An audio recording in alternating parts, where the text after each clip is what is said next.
equips the silencer and fires it right next to your ear. It's still loud as crap. Oh! But notably less. Notably less. I think it's better, right? I mean, Yes, you see a bunch so of much subtler than you see a bunch of like prairie-looking birds like foul. Just you almost blew my ear off with the whisper.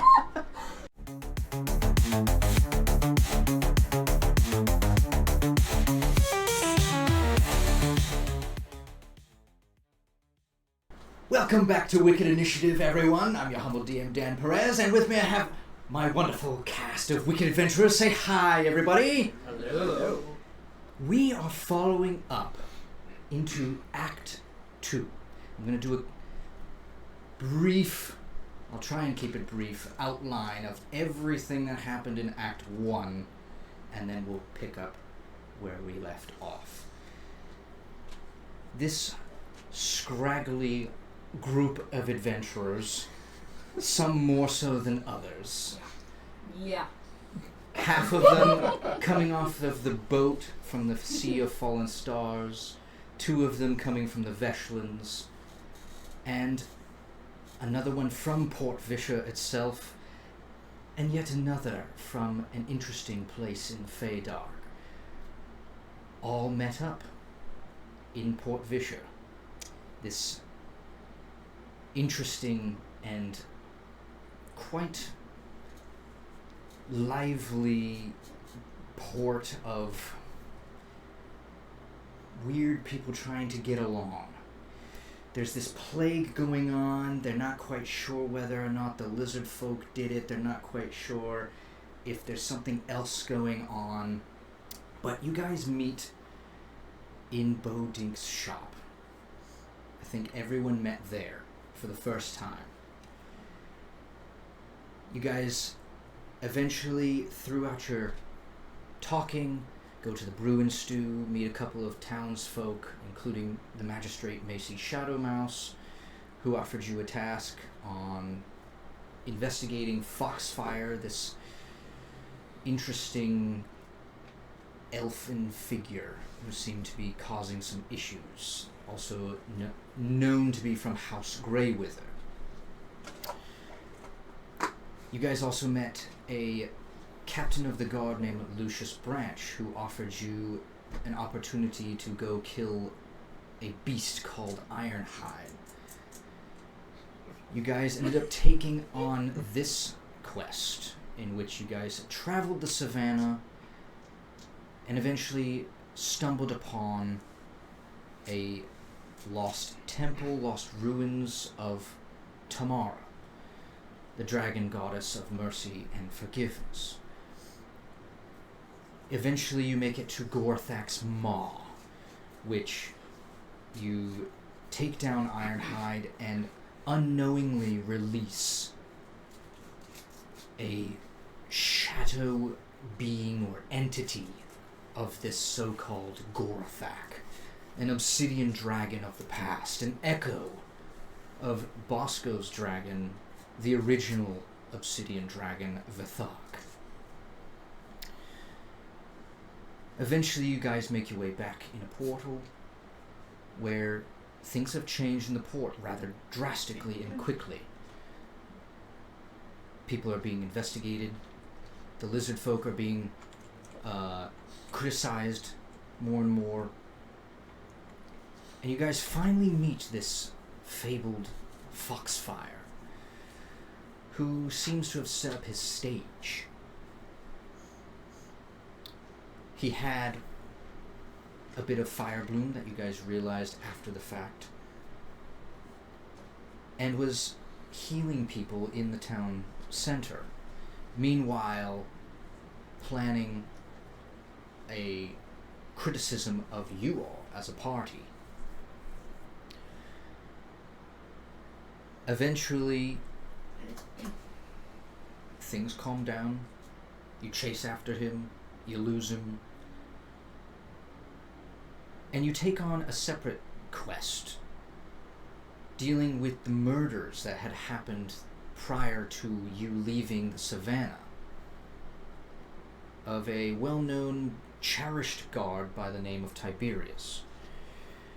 You eventually investigate this other guard who is accused of being involved in some way, Theodore, in which you guys find a dastardly little devilish parasite, this salamander-looking newt thing with a bulbous behind.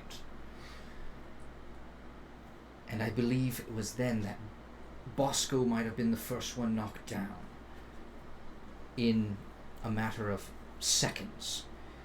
You guys eventually chase after this bug, catch it, and take it back to analyze it in Bosco's now ruined home that had been attacked or ransacked by draconians. These draconians, eventually you guys find out to be some sort of breed of wrong science that's been messed with, dragon eggs that have been altered in some fashion by a paladin of her mercy, Jaxamar Durash, the first judge of Lendis. It's at this time you take these investigations and begin to assume that this strange cult of the Devouring Flame is behind most of it, as you guys eventually research a couple of books, find out a lot of new information that talk about ancient gods and this being called Zotha and Asgorath, and how Asgorath took down Zotha and eventually dispersed it across planes of existence and land, including Toril. And you guys take all of this and eventually reach an impassable wall down underneath another forgotten temple, much larger than the first, where you had found all this information. And you take some time to delve into what all of it means, how it all connects. And you reach this impassable wall where Gax and Aragar eventually realize that it's a key, that they were altering the fish, and this is how the Veshlins received their plague, and so they know that it wasn't them. Someone caused this in the Veshlins. They have everything they need to fight against the fact that any lizard folk was involved in this dastardly parasite plague.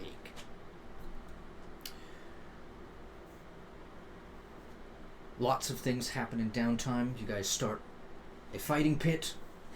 You start a book club and a publishing company. Bosco rebuilds his home. And last but not least, Zarzros eventually grabs a map that you guys will need to head on towards the Mecca. Actually pretty important. As you guys had recent information that one Kieran Agravar scorched, laying dead in the streets of Port Vischer. Foxfire Mansion up in flames. You realize that Foxfire has left with the two girls. And you receive this information from a rather standoffish character by the name of Silverfang. And a couple of you know Drak and Sul as his actual given name. You don't know much else about this character, but he has given you information that Foxfire is headed to the Mecca for training for the very special girl that he has with him.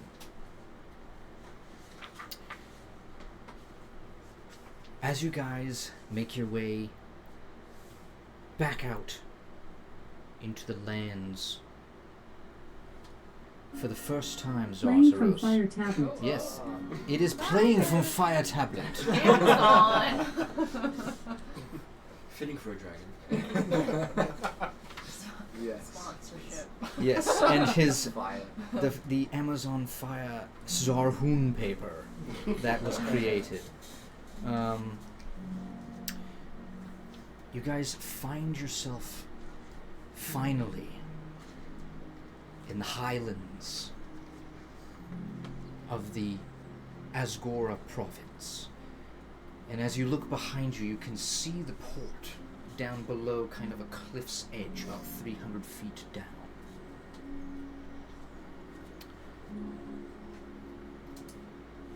The path here is sort of worn into the grasses by this continuous foot traffic. There are no like cobblestones, there's no necessarily wagon trails that are going through these tall kind of like, they go up to about your waist level grasses, just sort of swaying in the breeze. It's about midday, it's sunny out currently, and you guys can see tons of like yellow and pink daisies and small bushes that sort of litter the land in front of you. Most closest to you, you guys can see the Melonglade that stands tall, and Zarzaros, you recognize all of the space. You are home. You haven't been home in a number of years.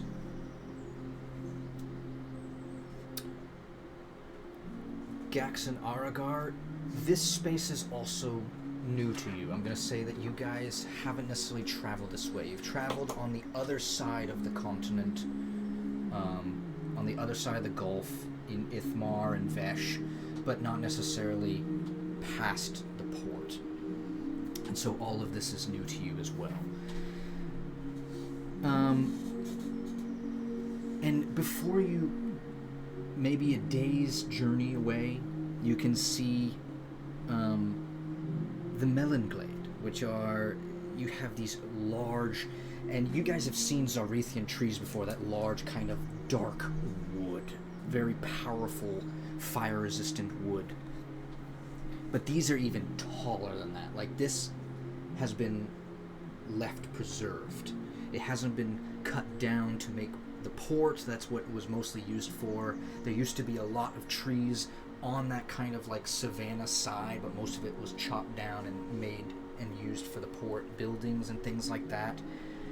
But this area seems preserved, untouched. And peppered in between kind of all of these trees, you can see some like blue and black flowers, along intermixed with some of these like bluish mushrooms. And I think, I think you would recognize that some of these mushrooms would have been used in that fridge that was in the brew and stew that you kind of like broke the ice with at the beginning. There's some sort of cryo genesis that it has. It can create cold energy.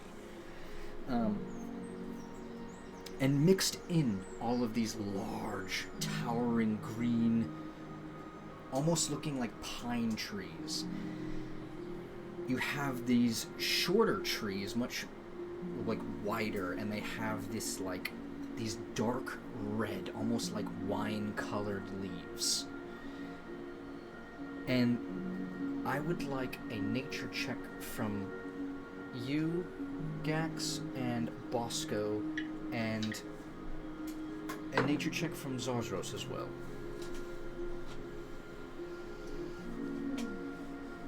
24.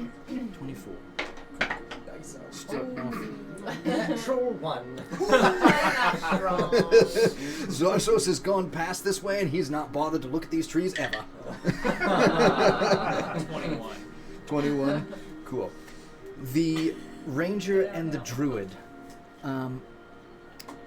I'm gonna say with a 21, the information that you get from the, like, you've heard of these trees, probably in passing. Maybe you've heard something while you were out hunting once. It's possible maybe you heard a story from your father about these trees, but you can see hanging on them.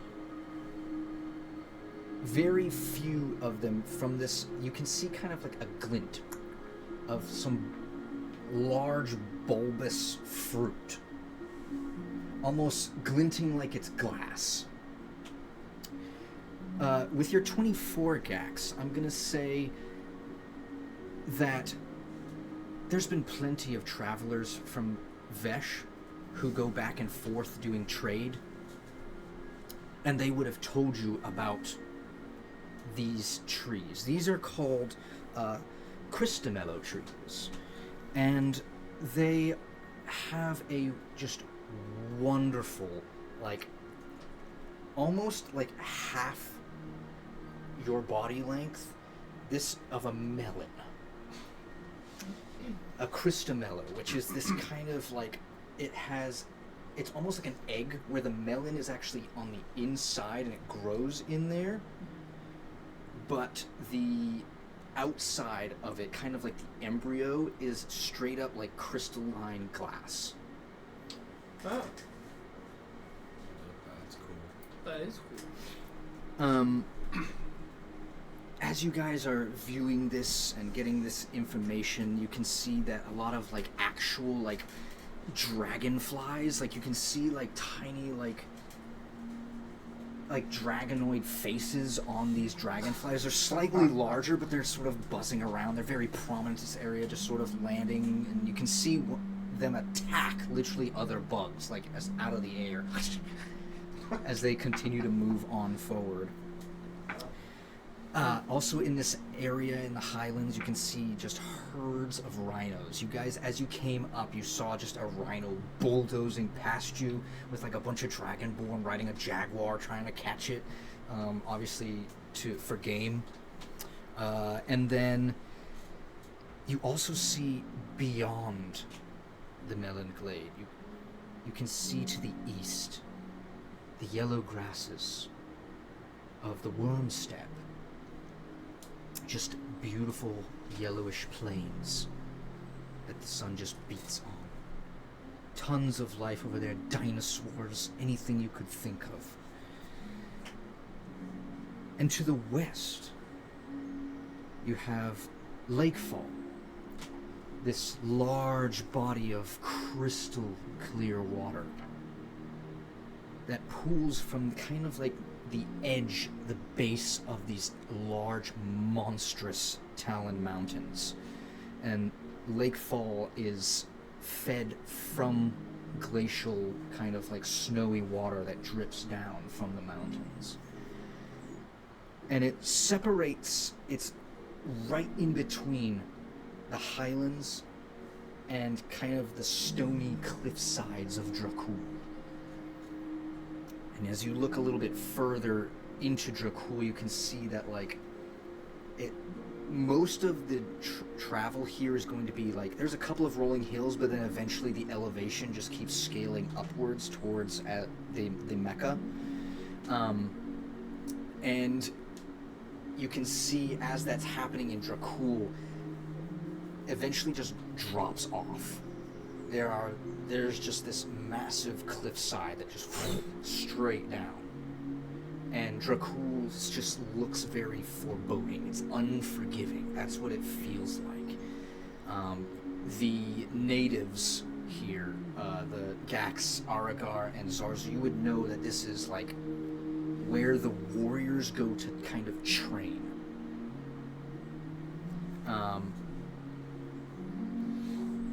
And as you look past to the north, you again can see these just gigantic Talon mountains whose peaks they end above the clouds. You can't even see the summits. But it is very chilly, it's icy over there, but they just keep going up. People don't scale them very often. They actually dig through. And at the base of those Talon mountains, you guys can see kind of just like a haziness around kind of this elevated bit of land that scales upward into the side of the mountain.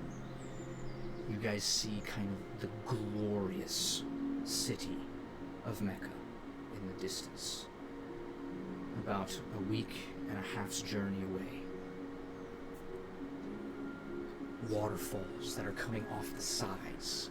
As Zazros, you know, the water that drips down kind of into Lake Fall, it's the same sort of thing, but they use kind of boats and ferries to get around through all the different channels in the land that eventually fall in waterfalls off the side and irrigate the small shanty or towns around it. New Bunyan, Riddescale from where you're from. All of those are kind of agricultural farming locations. It's at this point where you guys are out in the open. I have to ask, what is it you would like to do?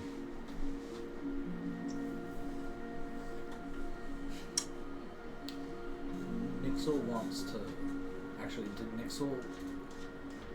I'm assuming that the party would have been pointing out the Christa melons, yes? Ask the ones who made the check, Bosco and Gax.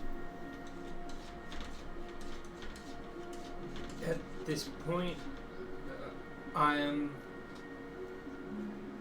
When you like look over to the trees and where they are, at this point you see Gax is already like taken one down and is like about to cut it in half. Sorry, I may have misexplained that. You are about a days away from those.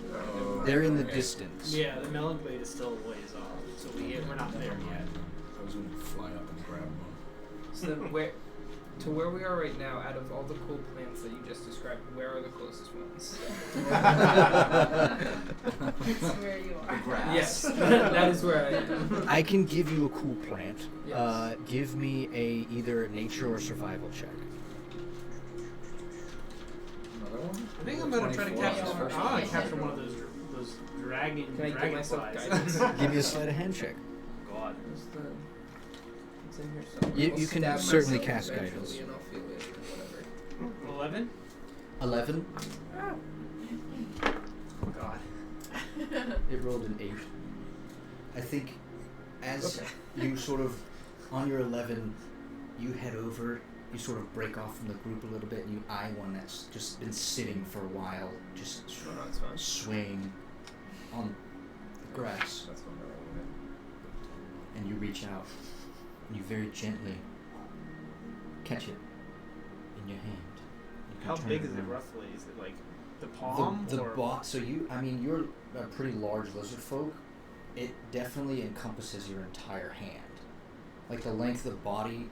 But because you're able to catch it, you can tell that these are kind of like very, even though they look monstrous, flying by eating bugs, they're gentle.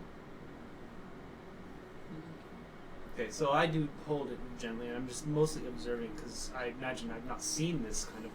You can take it back to Gax if you would like to sort of like investigate it more, or you could do it yourself. It's up to you. I'll do that and be like, I'll investigate it myself while I'm doing it. I bring it over to the Gax, and then if I see him open his mouth, like, No.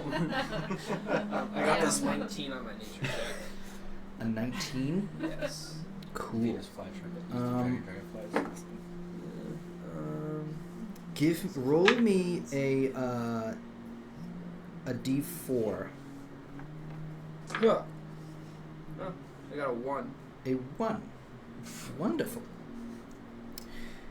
You break off from the group, probably near to where Aragar went, and you stumble upon these kind of bright blue flowers that are just kind of tucked underneath, intermixed all of these grasses. And they're kind of viney in a way that you have recognized from home back in Vesh. That like this style of flower is usually helpful in boosting something. And you find a new flower. It's got these kind of like thin purple stems on them. And I'll just give you this. This is what is called Beset. Oh yeah. So I believe that one will give you a bonus to your dexterity. So it is helpful for a lot of your crew. And then I will roll a 2d6s. Wow, I rolled 2 6s. So you can take 12 of those. Alright. So it says for the first minute following the absorption, the Beset infusion gives a +1 bonus to hit and dexterity checks. Be careful, however, the absorption of more than 1% herbal tea between 2 short rests causes vision problems and can even make you temporarily blind in case of excessive use. That sucks. And then when he brings over the dragonfly looking thing, I got another 24 on a nature check if you wanted another one. He brings this over to you and sort of allows you to, and I think with the 24 you even like gently grab it and pull it out of his hand, and it doesn't seem to fight or like try and fly away or anything. It's not like you're like, stay there. And just looking at it, it's red, and I think you notice some like gills on the side of it that one allow it to breathe underwater, but it's a twofold thing where it can breathe underwater, but it can also, if like irritated in a way, could also breathe fire. It imitates a red dragonborn's like breath, essentially. Oh. What happens if A very ingenious bug. Do I know if they are like a delicacy? Like, do they taste good? You can take a bite of it if you want. Breathe Do it for fire. science. If you get this wrong, you're gonna Breathe have fire. it's gonna be more than spicy. I'm thinking it's like that weed that Harry Potter uses. Oh my god. No. Gillyweed or whatever. Looking at the dragonflies, is there any comparison to the ants or like the great little things that we fought? Oh, like the parasites? Yeah. No, Okay. not at all. Eat it.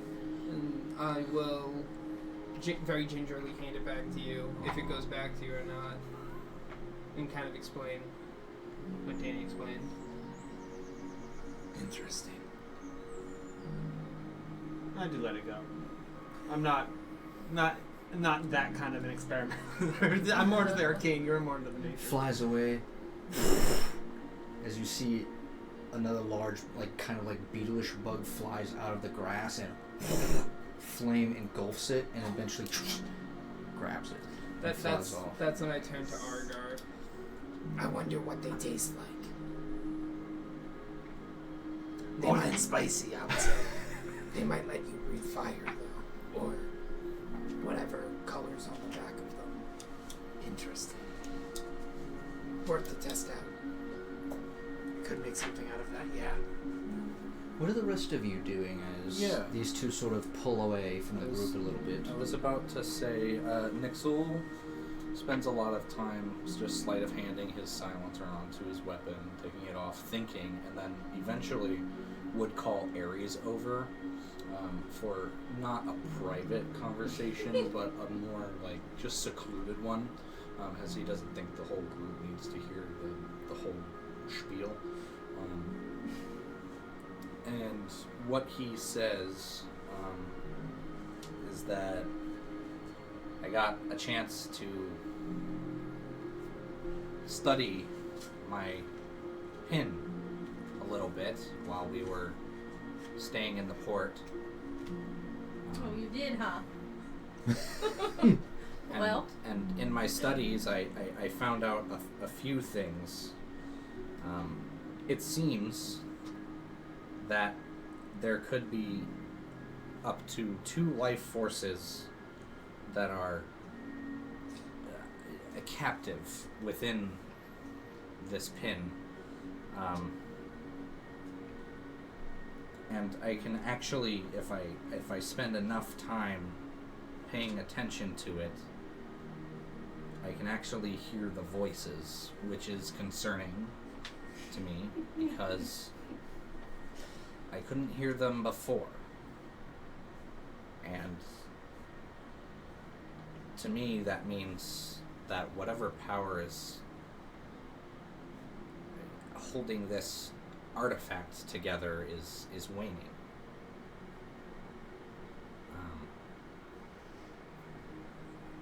But for now, at least, it seems like this is some sort of prison. And you got this from who? Your, what's his name?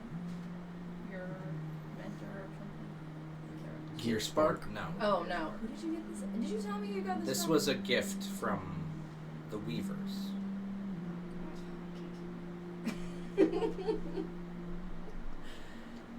And do you recognize the voices in there? It's hard to say. So you think They you are recognize very, the voices? very small.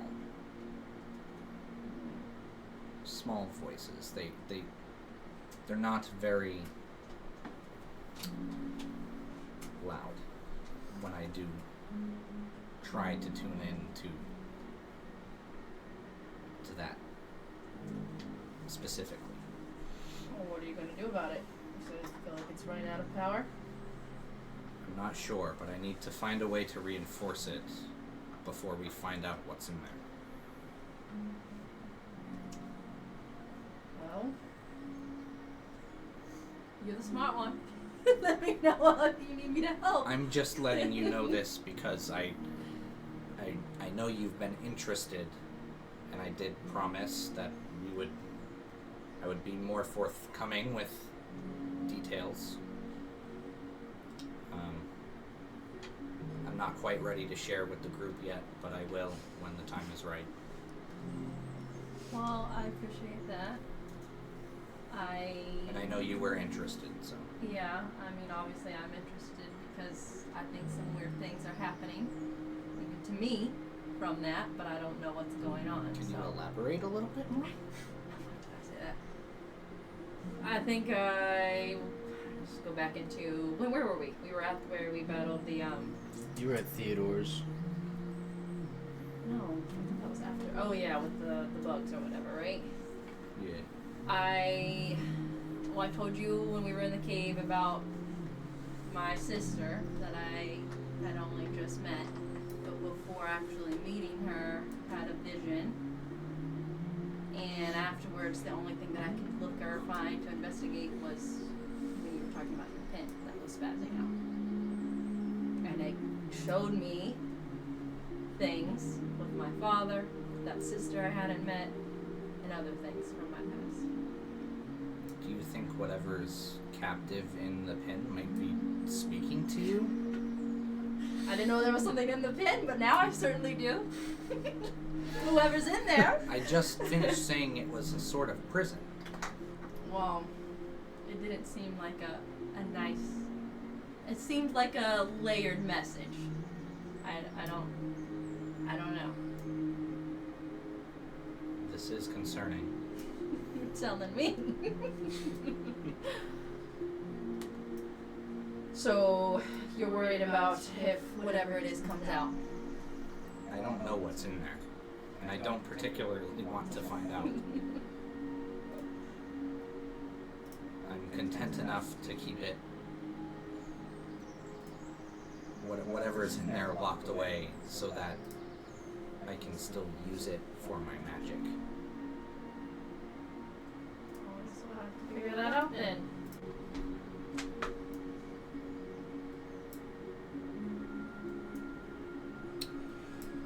Anything from Zarzros, Bosco, or Cedric? Anything you're interested in or thinking about? Zarzaros is probably sitting on top of the Mario looking over the lands of Asgora, where he hasn't been for probably months, if not over that. And if he can see the plains, he's probably thinking about his youth, growing up, running through the fields, and how distant that feels after embarking on an adventure like this that's already become what it is. I think he's probably a little bit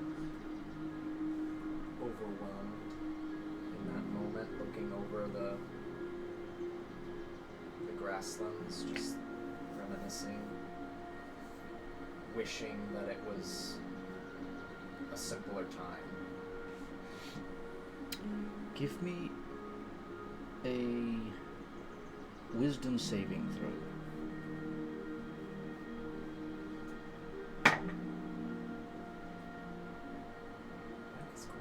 My rolls. What is going on? You want my dice? A 9. A 9. I think with a 9, you hear the flapping of birds all around, and you pick out one with like almost like an elongated beak, and it's got this kind of like silverish shimmer on its wings as it flies, and it glints in the sunlight. And it begins to sort of like swoop down. It's circling around you, and you sort of look up. And I think you've seen these birds in Ridderscale before. And you would know that these types of birds kind of land on people they see as friendly, pure, unaltered. And as it's sort of hovering around, you get this sense of you're conflicted on how you've progressed through the Port Vischer journey, how you've tracked this egg, and it just looms, it circles, but never lands.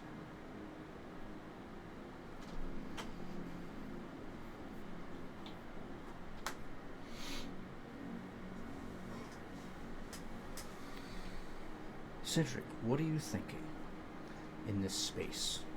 Are we in like the direction of where we saw the fire that took Darley at the mall? Like, are we in the direction of the mall, or are we in a completely different direction? So if you're facing north, you see the Melonglade, beyond that the Talon Mountains with the Mecca. Yes. Over here you've got the Wormstep, over here you've got Lakefall.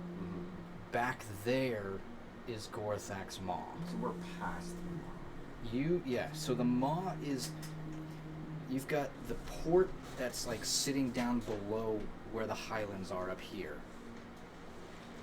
And the savannah... This is a map moment. Do you need the map? Yes, this might help. Look. Learn, Cedric. Yes. Point it out. Quiet. So that's that small space that looks almost like beach land that goes with the savannah, the Black Tusk Savannah. That is all lower, and then Gorthak's Maw is even lower than that because it was a canyon. So we're going past it. Yeah. Then Cedric is kind of, I'd say he's at the front of the group, kind of wanting to hurry along. He keeps looking over his shoulder at the direction of the mob, kind of wanting to get as far away as possible. All right.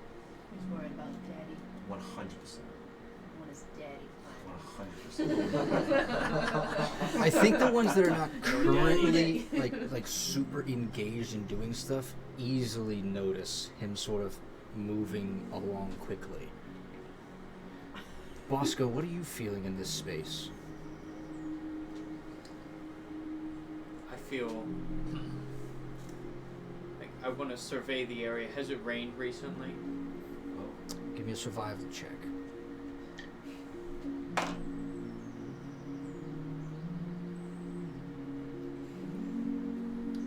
A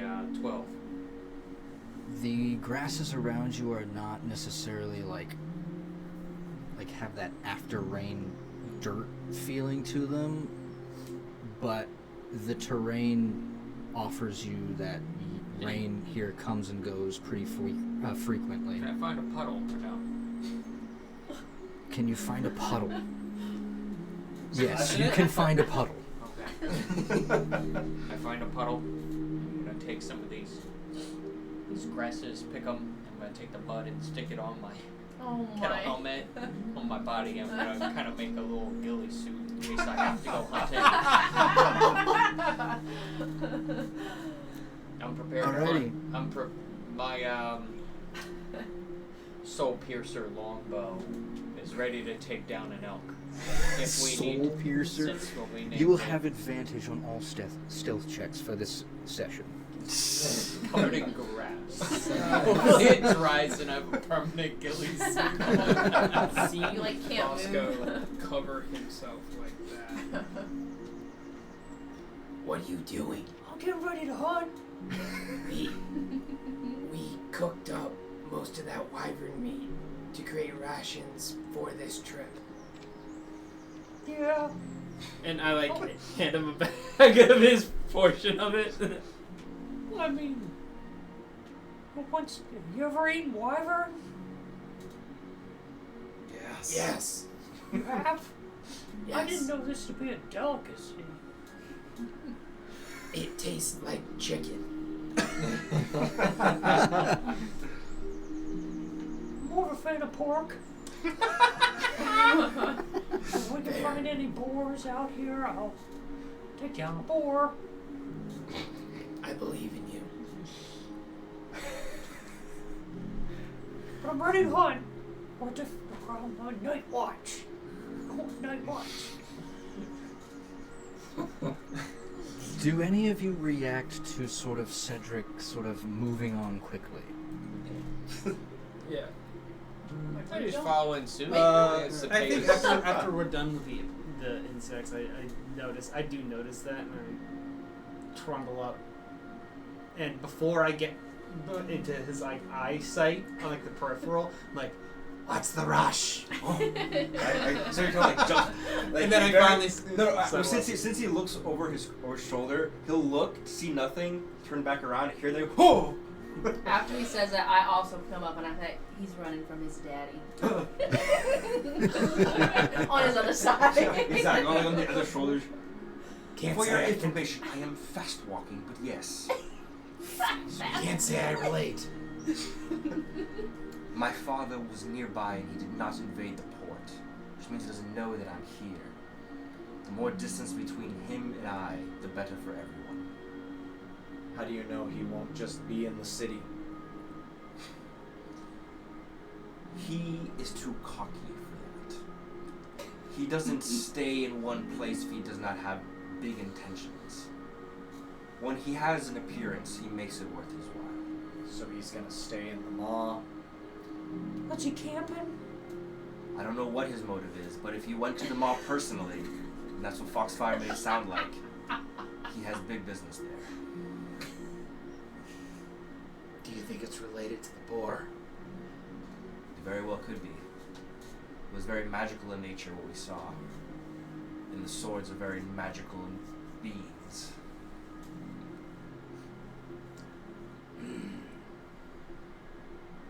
Beings. I don't know what they are, other than my father, but they hold immense magical power.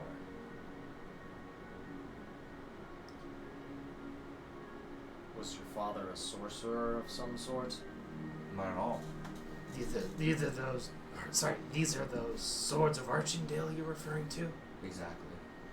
My father could pick up any weapon and be proficient in it. I'm using magical. He's on edge. Okay, Cedric's on Yes, edge. 100%. Nixel's picking up on this, and so he's using magical tinkering to make one of his gears emit a lemon scent Oh my god. Yeah, where Is it? in the immediate vicinity. Cedric When your gears kind Is it of actually, like, can I roll to notice it? Oh, you immediately notice Okay, Cedric notices and will think to himself, to Did I drop his toe? He'll look back, like feel his pockets, for and this? he'll realize it's in his pocket. He goes, Yeah, can I see if I stole it from him? I'm gonna hold it. Yeah, go ahead. Yeah, go Or ahead. that's a Check. little sneeze, like when a dog. Where do you like, keep it shoots on out your its body? nostrils. it's just in my pocket. Okay. Nixel takes his gear. What am I DC doing? 12. Guys, who am I? Or sleight of hand. Yeah, sleight of hand. That's cocked. Ooh, yes. Oh, no. 19, what is it? 25. Easy. Oh yeah, I easily know. slip it out of his pocket. Oh, this? Why on earth would you do that? How tall are you? Are we the same 6 height? foot. I'm 5'7". It's not like Bosco. If you're thinking of goading me like a child, Aries, I'm not going to play your games. I'm not. Flies away. I Catches like throw the it toe. over his head. I conjure a little Give me that. That's over here. Oh, Flicks him the lemon Start a scented deer. teasing session. Hey. Give me a charisma save versus your magic DC, spellcasting DC. What save? Charisma. Charisma. You gotta be 16. 18. I was gonna say that it puts you at ease for a moment, and then you can decide how to react. What, the gear? Or? The lemon scented mist. Oh, did I get Lemon's toe back? I'm confused. No, you have the gear they that- still got your toe. Hey, I wasn't starting Yeah, I that. have I mean, your I toe did and start everything. it, but I was just messing with you. They have now. Cedric will see that it's the gear and not the stone and go, Yeah, I'm holding it up. how long does this scent last? You make it last as long as you want. I can do this as many times as I want. Well, if it has the same scent, then I'm fine with this for now. And he'll put that in his pocket. Pay me for gold every time. Nixel takes the toe. Chevy's trucks. Chucks it as far as he can. Oh my gosh, Exhale! Yeah, I look at the direction in which he threw it. Perception check. Can I just like try to catch it? Get on the Mario and like Oh, try to catch it? fetch. Play it fetch now. Hell yeah. What? Either athletics or sleight of hand. Whoa. 21. 21. I'm gonna say Should I that. roll stealth to see how far, or not stealth, strength to see how far I throw it? What is your strength mod or number? It's not good. Okay, then I'm not even gonna bother because he can go really I fast. think it's negative. Alright, so he takes the toe, just chucks it, and you can see Czar. All right, let's move. Gotta go get that toe. He turns 180, following it like this. Eventually, puts it out and catches it, tucks it in just like a football. It's like 10 feet away. A full 10 feet But away. negative 1 to You my need to be on. You should steps run. You now have the toe in football hope. Come back around. And then shot it. Maybe put it somewhere others can't reach it. Thank you, Czar. Truly worthy of a paladin of her mercy, and he'll do a glare at Nixel. Joke's on you. Now I have 2 lemon-scented items, and he'll put one in each pocket. Nixel snaps and the gear stops and lemon scented. Does it like become just anything else, or just stay just a normal Next gear? time It you just pop the stays a gear, it's cog. gonna smell not like He has to lemon. review items with things, so it's just a So cog. Cedric won't even notice until the next time he pulls it out. Yeah. Okay. So, yeah. Awesome. Next time he wants to huff a cog. Yeah. After this playful scenario, I'm gonna say everyone who's in the lead on this marching order. I'd say it was me, because I I'll was be rushing. up near the front if I'm not first. Yeah, I'd be near the front. And near the of back map. will be kind of Gax, who's checking out flowers all the Yeah. time, and Who are you? Bosco, who's hiding in the brush. I'm moving You're slowly. literally Bosco is literally his head does not even go above the brush, He's just running from like. and he's in the ghillie suit. Yeah, I think I'm floating in the just middle imagining like somewhere. Your head's just poking right above the grasses. No, I mean I'm flying above the grass. Okay. And I'm just like disassembling and assembling my weapon over and over again. Just like a so fidget just the spinner. noise is like getting. Oh, do we hear this noise? I would say that, yeah, it's probably going to continue for a while. Listen, what is that racket of yours? What? What is that ungodly racket? Oh, you mean this? Yes. Quite. What is this? What are you trying to accomplish? I'm just practicing. Isn't that your weapon? I'm gonna Yeah. lose my mind if I have to keep listening to it. I'm sorry, guys. I didn't realize it was bothering you. Just And fill- what do you call this contraption? This is Whisper. Whisper. Yeah. The very thing that makes people deaf is right next to it. Whisper. Well, actually, now that you think of it, and he equips the silencer and fires it right next to your ear. It's still loud as crap. Oh! But notably less. Oh, notably less. I think it's better, right? I mean, Yes. You see a it's bunch so of- much subtler than You see a bunch of, like, prairie-looking birds, like, foul. Just You almost blew my ear off with Whisper. What do you got? What do you call that contraption on the end of your pistol? I call that the Quiet Maker. It needs work. Quiet maker. The A shusher. little loud. the still. shusher. I think you should call it the shusher.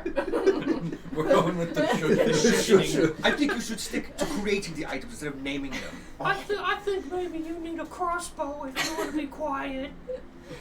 I'll leave that to you. That's not my Don't crossbows style. make a chunk sound? It's better than That was really good.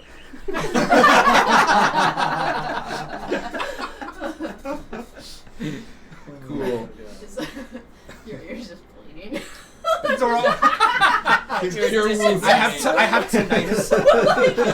You take the deafened condition. Lesser You know what? restoration. Let's go with that. I'm deafened. Lesser- In my left For the ear. next hour, you're deafened. Just give But him some of only that in my plant, left he'll be ear. dead. So it's directional. Lesser Directional. restoration. And everyone's like, Cedric, he's like, yes. Every side, oh, yes. Oh my god. Awesome. As this wonderful party of 7 plus 1 with Thamariel It's horrible. heads out. You guys, where are you heading? Are you headed towards the Melonglade? Are you headed towards Lakefall? You guys would understand that with this, you could follow kind of like this trodden path through to the Melonglade directly. That would be kind of like the next stop before moving on towards the Mecca. Well, firstly, what time is it? I'm gonna say it's so about 2 hours past, so you're probably like 2 or 3 o'clock in the afternoon. But the Melonglade will be, it's about a day's journey unless you hustle. So you will have to camp outside. I would say that's where we're heading is, but not in. I don't think we need to like rush it. No, I don't think we're hustling. Where is what is our current final destination? Not really final, but you know what I mean. What's our end destination for this The Mecca. Mecca? Want you to double check. Cedric points his right ear to you as you're talking. You're gonna have to repeat that for me. What was that there, Sonny? I didn't hear that. The Mecca! Yell. Don't have to yell at me, Aries. Wait a minute. You're just fine. You made this even more annoying. What was that? I fully missed that conversation. I already heard it the first time. Oh my god. I just slap you on So the just back like- and keep walking. Let's go. I should also mention that you guys know that the Asgoran idol is at the end of Hugga, which is the fall season. So you guys are sort of entering into fall currently, and as you continue north on your journeys, it doesn't get considerably colder, but you get in the evening time kind of like those chilly winds that come and sweep through, especially in the highlands where it sort of tunnels through the hills a little bit. But eventually you guys get about halfway there, and I'm assuming you guys set up camp. Yep. Throw up a couple of tents here and there to stay in. Set up a fire.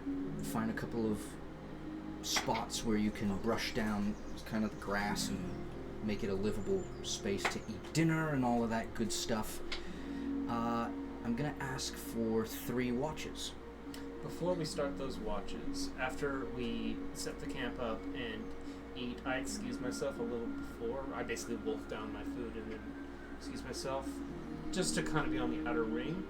And I'm going to use the flail to speak with Lindis. Alrighty.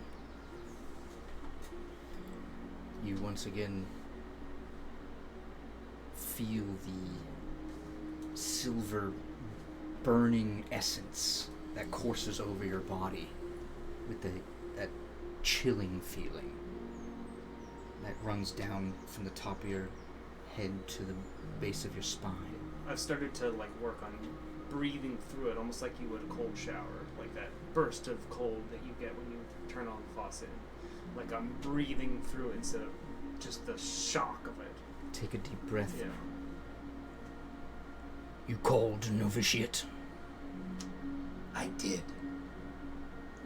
I wanted to ask something. I know you didn't previously want to speak about the 4th judge,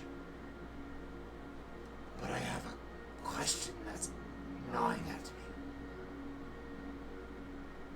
Clever use of the word gnawing, as you are lizard folk. Comes with the territory. I got the sense that Gask could not involve himself directly when dealing with the plague during his time. Why? I understand that a judge's place is not to... It's to pass a verdict, not necessarily be the executioner. However, providing aid doesn't seem like it should be for Bolton.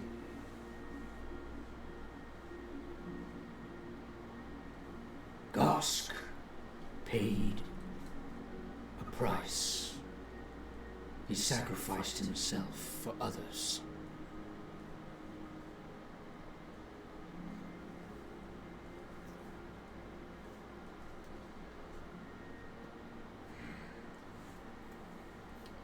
So in helping with the plague, he did. There was a consequence.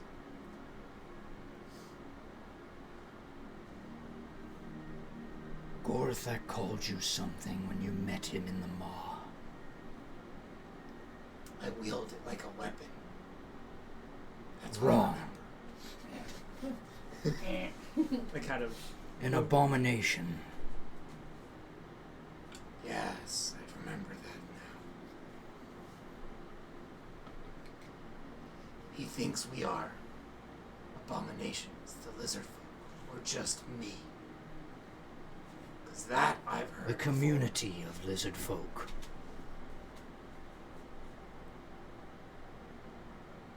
How they survive. How they tear each other apart when too close to one another.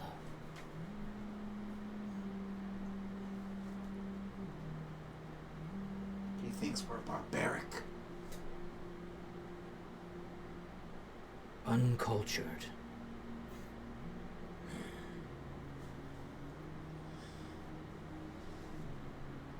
I have my misgivings.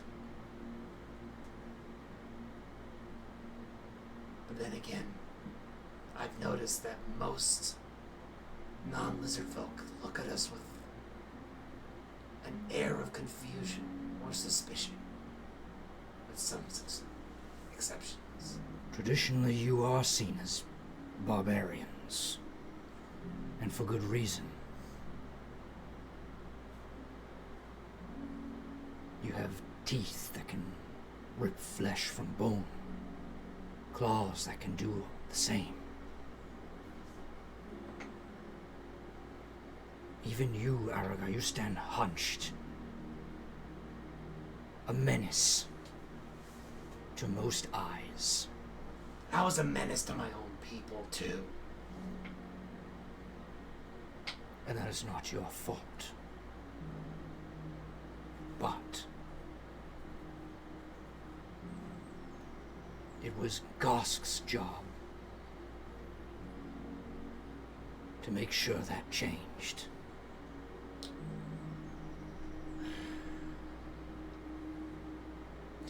I'm noticing a pattern with some of the former judges.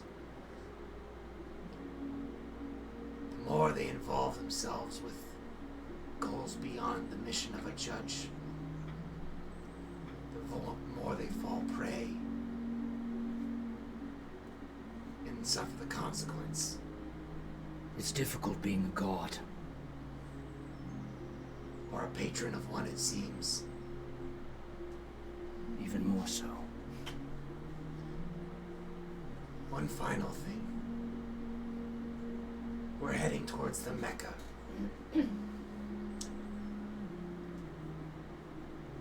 Anything I should be aware of or keep my eye out for?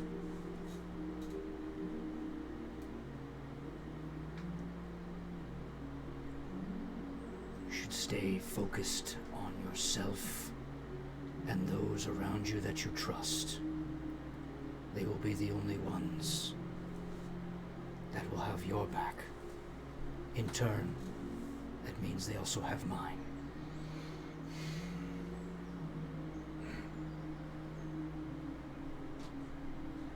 Very well.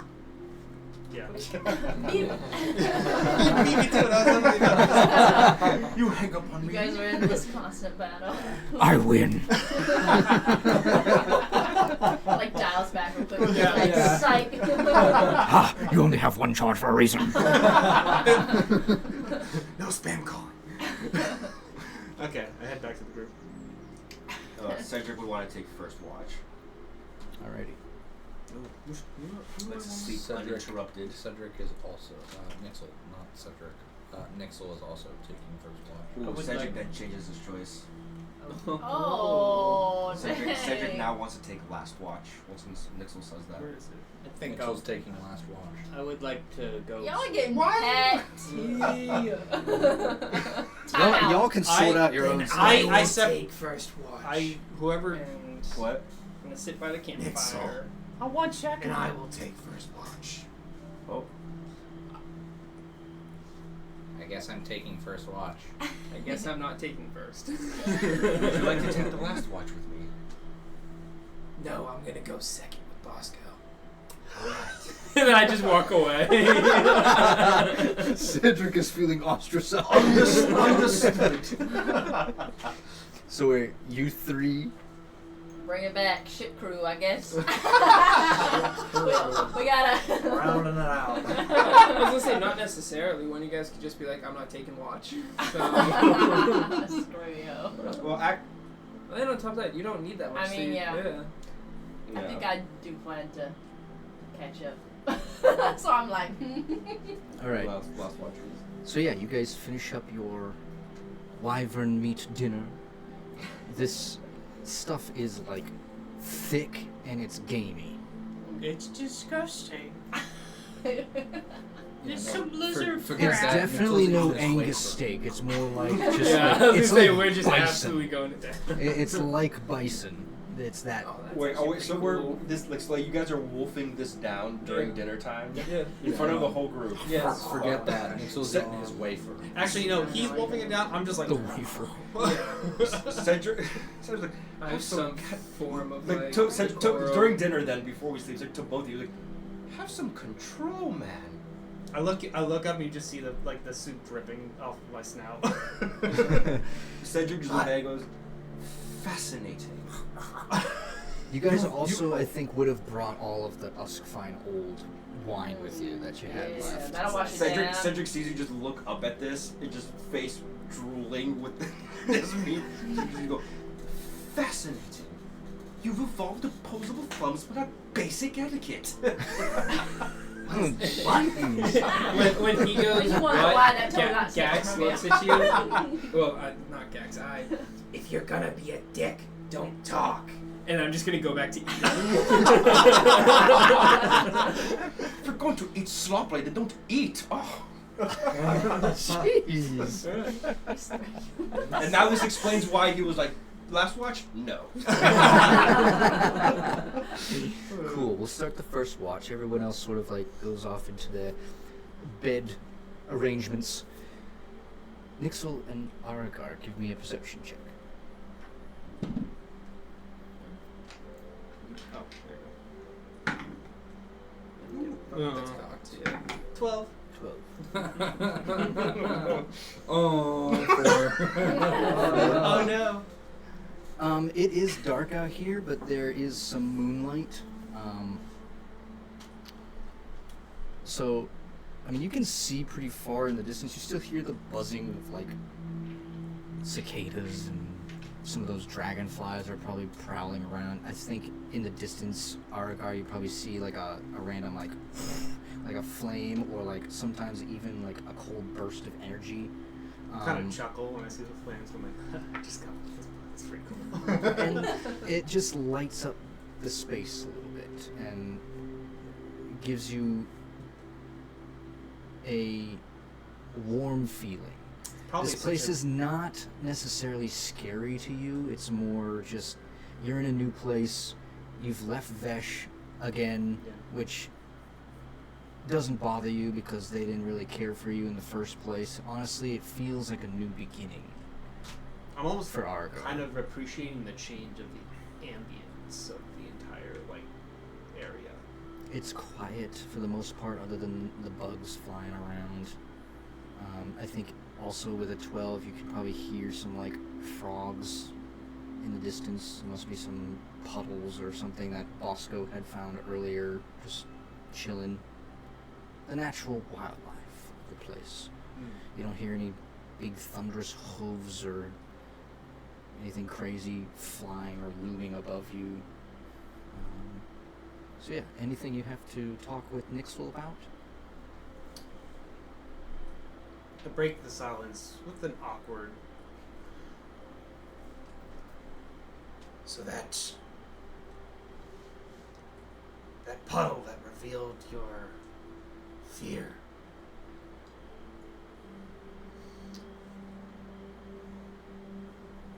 Rejection is painful. I can sympathize.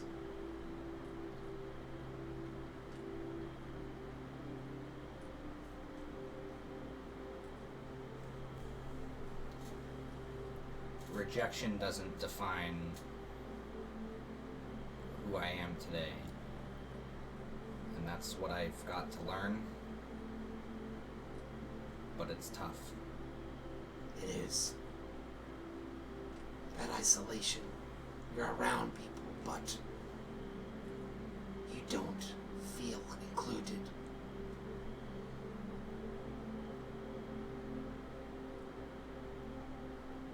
Surprisingly elegant. I've lived it. I may be a lizard folk and I may be from Vesh, but I've never felt one with it.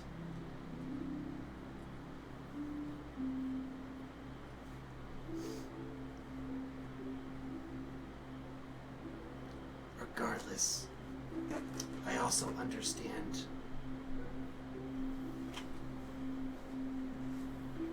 that you have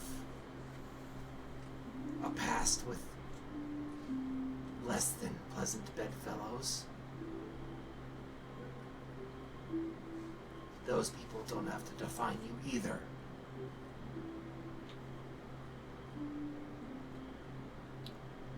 It's been my way of life for so long. I don't know anything else but this.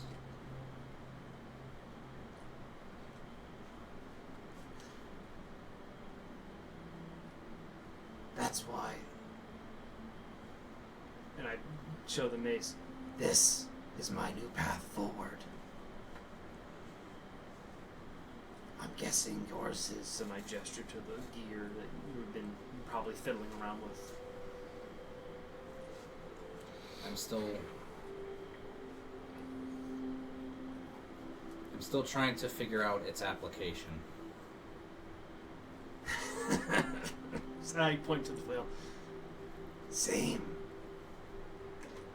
I can use it, I can communicate with it, but I know there's more to this responsibility. But there's no rule book, there's no guide. It's experimentation.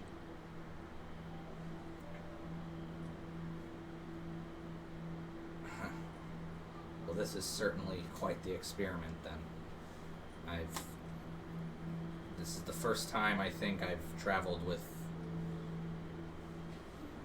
folk that aren't out to get you constantly.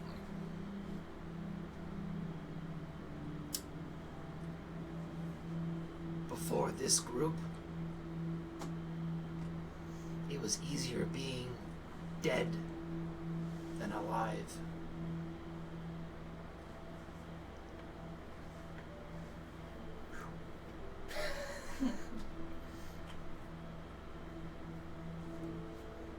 Nixel, as you take this fireside chat in, you can see all of the people that have learned to trust you in some way, sleeping around and beside you.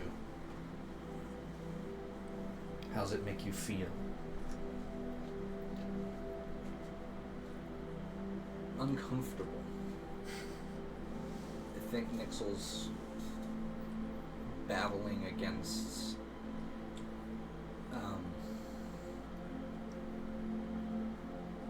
demons that are telling him that he'll be letting these people down.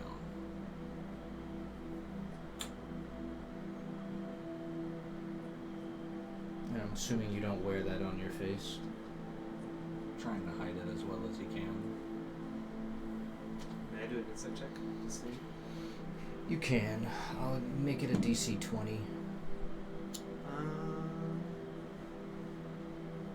18. Ooh, so close. It's like a real feel. Yeah. Anything else you guys have to say to one another?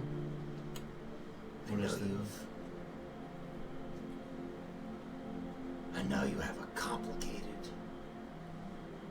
situation with. Have I been in conversation when you mentioned Netflix? I believe you mentioned him to us. I know you have a complicated situation with Netflix. So I'll say this. If he comes up again, I will help you in dealing with him. However that may end up turning out. I will give you the space for that, but he is, I suspect he is part of a nasty group of people. I don't like to speak too often about my ill will towards others. But if I ever get the chance, and it makes sense, I won't hesitate to kill Nephrex. And if any of you has the chance to, I hope you'll let me do it. I only need to be a judge. Doesn't mean I have to be the one to execute him. I believe we're on the wrong side of yet another ploy by Nephrex. He's betrayed me once, he would do it again.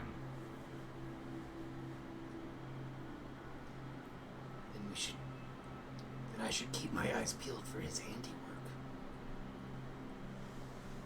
It's at this point that the other two who know that they're up for second watch start to rummage about and get up to allow you guys to head to bed. Is there an active campfire going right now or no? Yeah. Yeah. As soon as I get up, I'm gonna pop open a bottle of Asgora and just start drinking because I know I'm not alone. Give me a Constitution saving throw.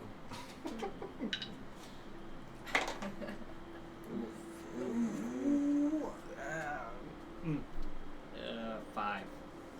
Start after I think you down one pretty quickly. It's Bless been. I think you're excited to be out of the shithole that Port Vischer is, Oh, yeah. and so you you cheers to it. I don't know if Gax gets involved, but you cheers to you yourself, and that you got Darley back. And I think you drink at least that one pretty heavily, and you start to feel tipsy right away. Gax, why don't you have yourself a bottle too? Not a samurai cup, a whole bottle. Come on, man. Come on. Don't make me drink alone. Fine. Yeah. No wonder Cedric's not awake yet, so he's not gonna know we're drinking. Wait till I smell the booze when I wake up. Give me a Constitution saving throw there, Gax. Hold on 1 second. Before I start drinking, I'm going to take out a piece of Colerty. Yep. I'm going to eat it. Okay. And then you see Gax down the entire bottle of wine in one go. Wow. Wow. What does that herb do again? I do not get drunk. I can drink as much alcohol as I want for as long as I want. I do not get drunk. I don't get a hangover, but I can die of alcohol poisoning. So Give just me be aware. an insight check with disadvantage because you're buzzing. But then what's the point in drinking? Oh, huh. You should use this. It has better growth. So I don't have any of the effects of A alcohol. 5. but Yeah, he it's in pops my something in his system. mouth. You don't really care. It doesn't. You're like, what is that? A weed? Is that a weed? Yeah. Okay, so I'm on my second bottle at this point.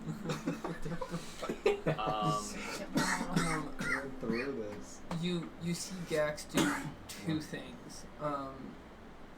The first spell that I'm going to cast is Druidcraft. Cool. And I'm doing the weather sensor. So you create a tiny harmless sensory effect that predicts what the weather will be in your location for the next 24 hours. Okay. So I just want to know if it's if rain's coming our way. So, and the radius on that, does it say anything like that? Or is it just near you? It's just near me. Okay. It just is what the weather will be at your current location for the Alright. next 24 hours. I mean, you're close by to the Melonglade, and obviously I think that's what information you're looking for, and it will rain in the next day. Okay. Yeah. But I think the pinging from the weather sensor that you kind of get it's not going to be like tsunami levels or anything. It's not like a thunderstorm. It's just going to be kind of like a light drizzle, a light rain, enough to get the plants and things wet, but nothing crazy. Okay.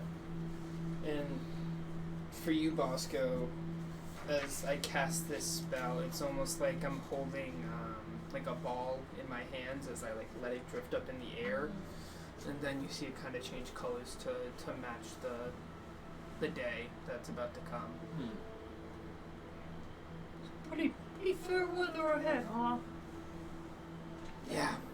Not too bad. Just a little bit of rain, but that doesn't really kill people. So Should be good. Can we see this ring? Take jokes anymore. It doesn't specify what type of ring, did I? What's like, Green-lit. What's the moon? What No is the moon? moon? Full moon? Half moon? Half. Okay. Can I do a perception check to just survey the area? Yes, you can. Both of you can. Actually, before we Another 2, 3 Roll twos in a row. on this. It's would gonna you want actually us have to do grip this for type it. of perception Yeah, check nice both rolls before aside. like our stuff starts, so It's like also we why I divide it, it's like do a our check. perimeter work and then we sit down, or like afterwards? Because the thing that I was gonna do is No, not. end my Find Familiar spell on Nick, wherever the fuck she went off to. I think I sent her to Zorthak's Maw. And I was like, you know what? No, I'm done reading. Okay. And then my plan. That's why I don't. For the night. I don't even need to ritually cast it because we're getting a long rest anyway. So I'm just gonna. Oh no! But if I cast Find Familiar straight up, does the familiar leave after a specific time, or is it? I don't think so. I think Find Familiar, as long as it's not like actively shot at and killed, you can dismiss it, bring it back, whatever. Yeah. Because I know it's a ritually cast spell, but you think you can instant summon it. Whatever. It's only like 10 minutes or something like that to an hour maybe. Whatever. But anyways, I'll dismiss Nyx wherever she is, and then I'm going to bring her back as an owl. Okay. Yeah. So you see Gax. He gathers some of the tall grass or whatever to make a seat for himself, and he sits. And he uses the fire that's there to burn some incense, and through the smoke the incense makes, you see pop out a like a foot tall owl. Wow. Yeah. But the owl has similar characteristics to Nyx, where the owl itself is like semi-incorporeal. It's jet black like the night sky with like stars that mimic the sky above us peeking out, with two big the eyes of them are almost like galaxies kind of spinning in them. Wow. Yeah. That's like cool and just slightly creepy. Yeah. Perfect for an owl. Yeah. And then could I help Nyx do the perception check instead of me doing the perception? Yes, I rolled you a may. 5. Also, do you get everything Again. back from Nyx? Yeah, you're now that pretty you've drunk. called Nyx back? Um, Do you get everything that it Okay, can have see? some drunk. No. So it's not something where it's like a shadow cloak from Naruto, where like you dismiss it, get its memories. and then you get its memories. No, so It's a perfect example too. yeah, fucking nerd. Anyways, no, sadly it's not like that. So I mean, I could like have Nyx convey its feelings to me and all that stuff, but for you, DM, I'm not sure if you allow something like that where like I could dismiss Nyx, have her go to the Feywild, and then just resummon her again, and to be like, hey, what did it look like out there? Because it can only convey like emotions and feelings. It can't be like, oh my god, there's 50,000 warriors out there ready to kick all of does your it have a asses. memory? I don't know if the spell works that way. Yeah. You can only see through its eyes and such within distance. Yeah. But it does say that it can like convey basic things. So Like danger. yeah, so like while your familiar is in within 100 feet of you, you can communicate with it telepathically. Additionally, as a bonus action, you can see through the familiar's eyes and hear what it hears until the start of your next turn. How about we leave it up to this? Yeah. Give me an Arcana check. At a DC, if you roll a 19 or a 20 on the die, then I'll basically give you a good lowdown of what Nyx might and could have seen. At the mall. I got a 17. Close. But if we're adding Arcana, that's a 23. So yeah, I was kind of doing a more percentage Yeah, thing. but no, that makes 10%. sense. Though. Yeah. So yeah, no dice on that. Okay. So yeah, no. I just bring Nyx back, and then if we're doing the, Give me that advantage perception check. I'm throwing guidance on there too. Go, my little owl child. Oh, I got nat 20. Nat 20 plus 1 is 21 plus 5 26, and Nyx says dark vision for 120 feet. Nice. Even with a babbling drunk next to you, you find I'm not done over here. some time to focus as you send Nyx as an owl out around the landscape to sort of look about, make sure there's no incoming threats, and just honestly to survey the wonderful land that you are in at this point. I mean, this is far more beautiful than anything that you saw in the savannah. I mean, Vesh has its own beauty, but it's different than this. This is more vibrant, it's more colorful.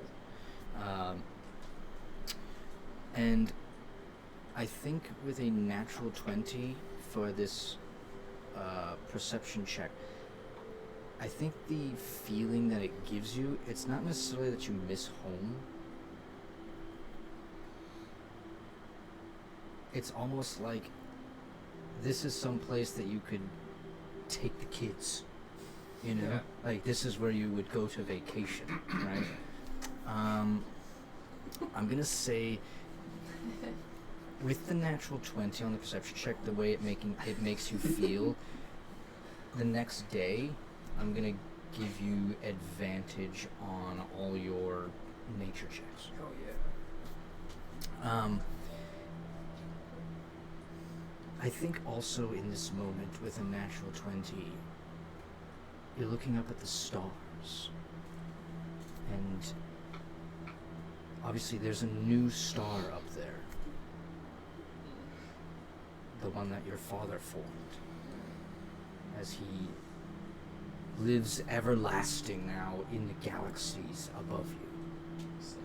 As he's and I feel that with a natural 20 you can sort of, you have time to sort of chill and sort of lay your head back a little bit and just look up at the stars and gaze into them and feel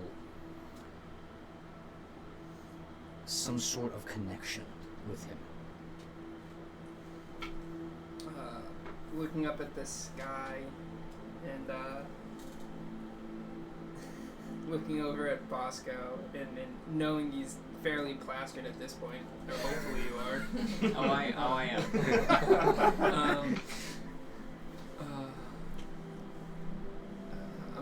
I point up to the sky at that specific star. That's my father. What?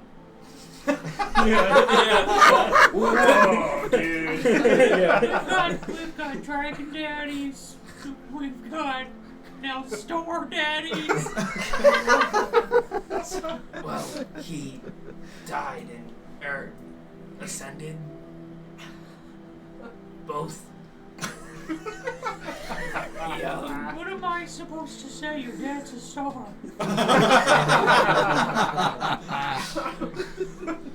No, I don't know. Cool though. Yeah. I wonder if it will happen to me. Hopefully me too. Wow. You see Gax speechless. Just I don't know how to respond to this. Still covered in straw. Talking to a bush. Yeah. Be off the star someday. Bush with a little Your mustache. star. There is, however, one person thing, whatever, here with us. It's still on my shit list. Who would that be? Themorial. Oh. Themorial's too close to Tamara, who we now know is a slut dragon. Ruin the dog's life. She's too close. She's too close for comfort. So I'm gonna cast Thaumaturgy, Phantom Sounds on Thamario. Just whisper in her ear, "Oh, Slut Drake."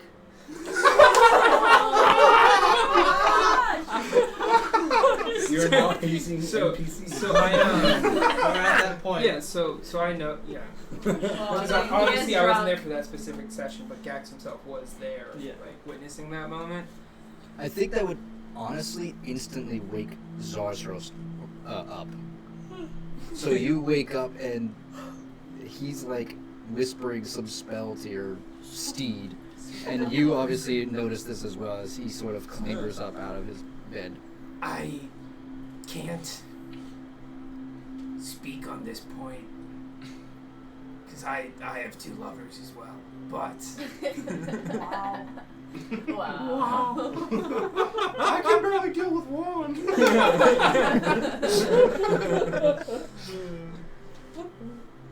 I see you're awake over there. Where's Rose? Who woke you up? He called me a slut dragon. What did you say? Don't wake Zarzi. I didn't say anything. Are you carrying some guilt over there? What was that? I'm just a beacon of Tamara. I have no relations with the goddess. She is simply a servant. As Can I do an insight check on that? Yeah, you can. Oh my gosh. Grill the NPC. 23. 23. Nobody can lie to me. I think she's not lying. I think with the insight, though, she is trying to curb a little bit of anger. Like, she's not exactly happy that someone just called the person that she kind of, like, belongs to or serves endlessly, tirelessly, being called a slut dragon. I'm gonna provoke her even when we say, Bite me, dude. Yeah, hit me, bite me. and I then get up and I go, Bosco, back away. And I I'm pick up nodding my off. shield. I'm nodding off at this point. And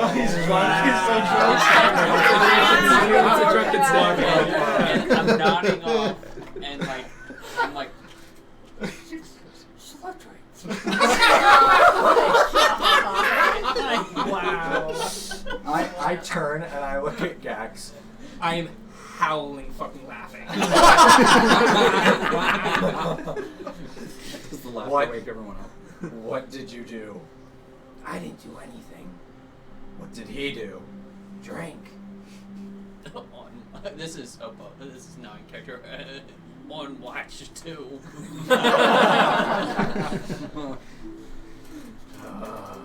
I think for a small man, he can put down some bottles. And I point over and how many Little did you down? collection. Like Yeah. 2 or 3. Wine bottles, and I'm like this tall. And they're just like right next to you, just on the floor as you're sleeping. Oh, He's probably holding one. He's of holding them. one. He's hugging one. I'm still holding it upright. It's empty. I would say that they put him down.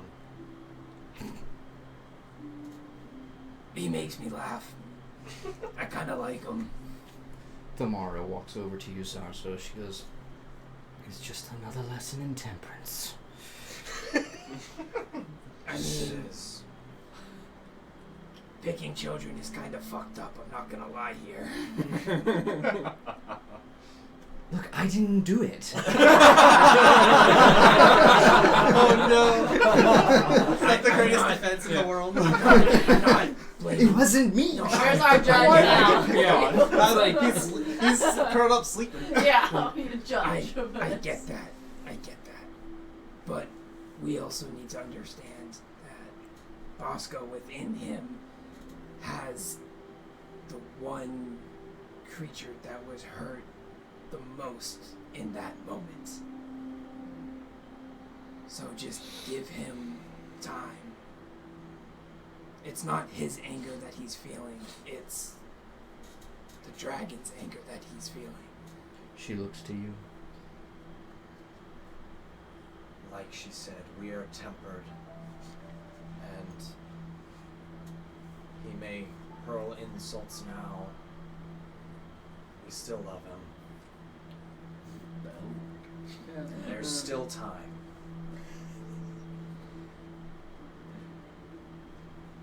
I'm fully listening to everything. She's probably asleep. So I know That is it. true. You only have to trance for just- 4 hours. Listen to everything.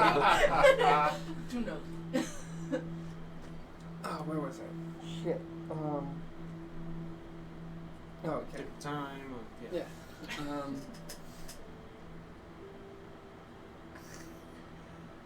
I would say you're on your way to temperance, like your Drake said. I don't believe any of us are truly there when it comes to controlling how we feel. But that is because we are mortal and we can't do that. You got that right. It's at this point, I think, that your watch kind of ends as one of you has already dozed off. And the other two, obviously you were sort of peeking into the end of the conversation, and Cedric, you were also awoken.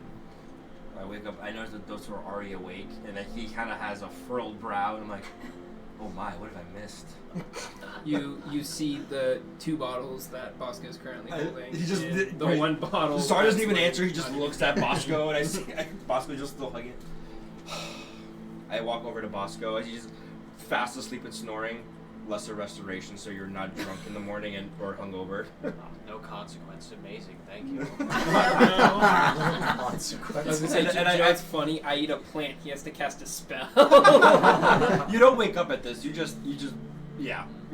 All the effects are gone, and I look over at them and like, Do I remember drunk- anything? do you remember anything? If I was drunk, do I still like lose memory? Oh, Roll it, good roll question. it. I don't know. I think instead of like more like hazy dreams, and you know how you were saying you sort of like mumble slut dragon, Will I remember I think it them? becomes a little bit happier, the mumbles, where you're just like, slut dragon. Eventually it goes to your wife. I'm still saying. And eventually, What is she called? Darling. No, what is the thing that Oh, she's a gold dragon. No, so he Young. No, but like Happy he's hour. into his like So shiny. He's like, oh, my gold dragon now. Gold dragon. So yeah, he's gonna cast that, and then he's gonna go sit with y'all. Bosco's gonna create his own Dragonborn mind. You 3 give me perception checks Definitely for dragon the end of the horns. shift. Jeez. Oh yeah. Yeah, she's a full-blown gold It's a dragon lineage now. of wisdom. 19. These are my 19. rolls. Well, I need a new dice. You need, yeah. You Oh, need Throw it right. away. one 11. of the other ones. I hope it rolls in that. Yeah, perception. Oh, this, yeah. A 7. 11. I was just like, oh, your knees. I'm on it. Ares, with that perception check, I think, and talking with some of the others, Zarzros isn't too helpful, but Cedric here, I think He's still So angry. angry. he's still a little bit angry. He's Calm down. he's fuming a little. He's molding. Scalding. You look about and the sun starts to peek out from where it normally does over behind Port Fisher, and you can see the blue oceans behind you. And I think there's no imminent threats or anything like that, but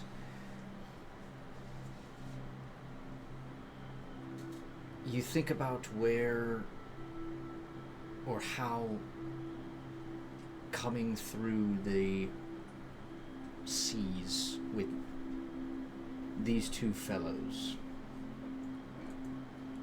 has sort of changed or altered your perception on just adventuring itself. You had never necessarily left Bristar for anything. Bristar was your home. You had no need for anything else. You were happy just smuggling, starting fights, getting out of sticky situations. But now you're off on this escapade, dealing with problems that seem almost monstrous at the present moment. One of them across from you with a dad who's seemingly the devil, apparently, based on how he's acted about him. And your other friend, Zazaros, who means well but doesn't always live up to the things that he hopes to when it comes to the teachings that he follows. What is it you guys talk about with one another? I mean, I got things to say, but start it up. I think no. No. I'm like, yes, Cedric. Seeing the quiet after this whole Port Visher saga, Cedric would look over at Ares. As shocking as this might sound, Ares, you know I envy you. Why is that? You live in the now. You live for yourself.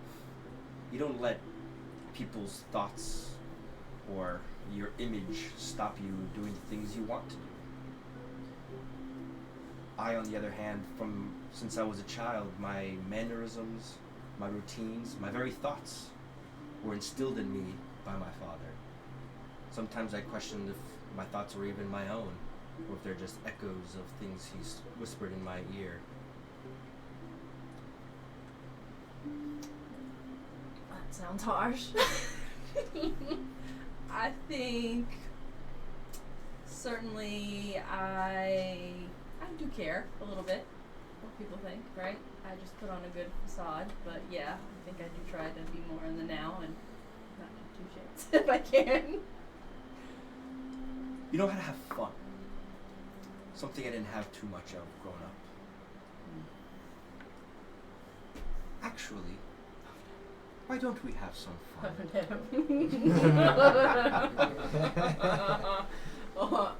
Yes. Why don't we play a little prank on one of our friends? Oh. The way the boys did back in boarding school. Oh my god. I think at that I look at like boarding school. No headmaster, stop us now. No, it's gonna be like Oh my whoopee God. cushion, and Ares is gonna be like, no, let's just blow him up. I know, I'm like, well, you know, jackers could do that. or Cedric is looking at you like bright-eyed, like ooh. let's have some fun. What did you have in mind? Just the thing. How is Nixel sleeping? Oh. Like what position is he Gotta sleeping? get you back. You said it was chilly. Yeah. He's in his bedroll, which is notably smaller. He's huddled up, and he kind of holds the bedroll on this side with this hand and this side with this hand, and just tucks it up right under the Like neck. a little vampire. So are you like are you on your back? Are you on He's your on his side? back, holding the bedroll closed, like around him. Literally snug as a bug. Snug as a bug in a rug. So just gonna take one of the bowls that we were using for dinner.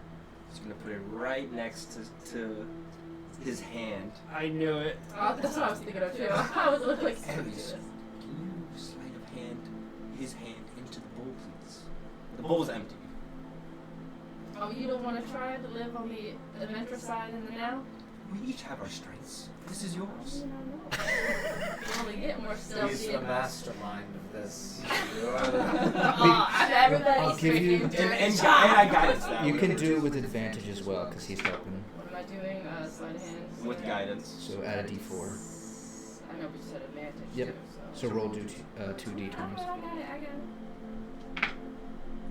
yeah, I'm gonna go with the other one. So what was that? 12 plus 7, This music was 19 wicked peaceful for plus sleeping too. Yeah. 22. 22? I'd say that it's pretty successful. Sweet. So his hands in the bowl, just empty bowl. Yep. And I'm like, see, what you gonna do is. Cedric's gonna cast create water.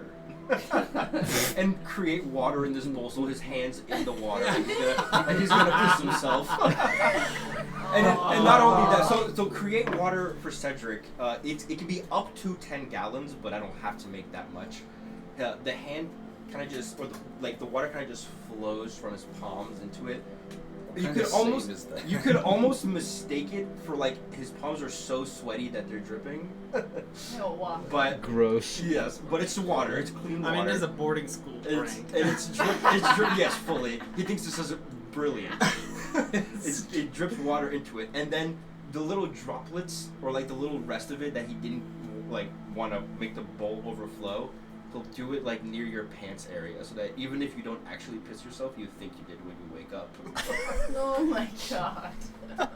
Okay, give me a Constitution saving throw, and the DC for this is going to be a 15 What a mess. What to a not mess. piss yourself. Do not or to notice. 12. Nixel 100% unknowingly pisses himself.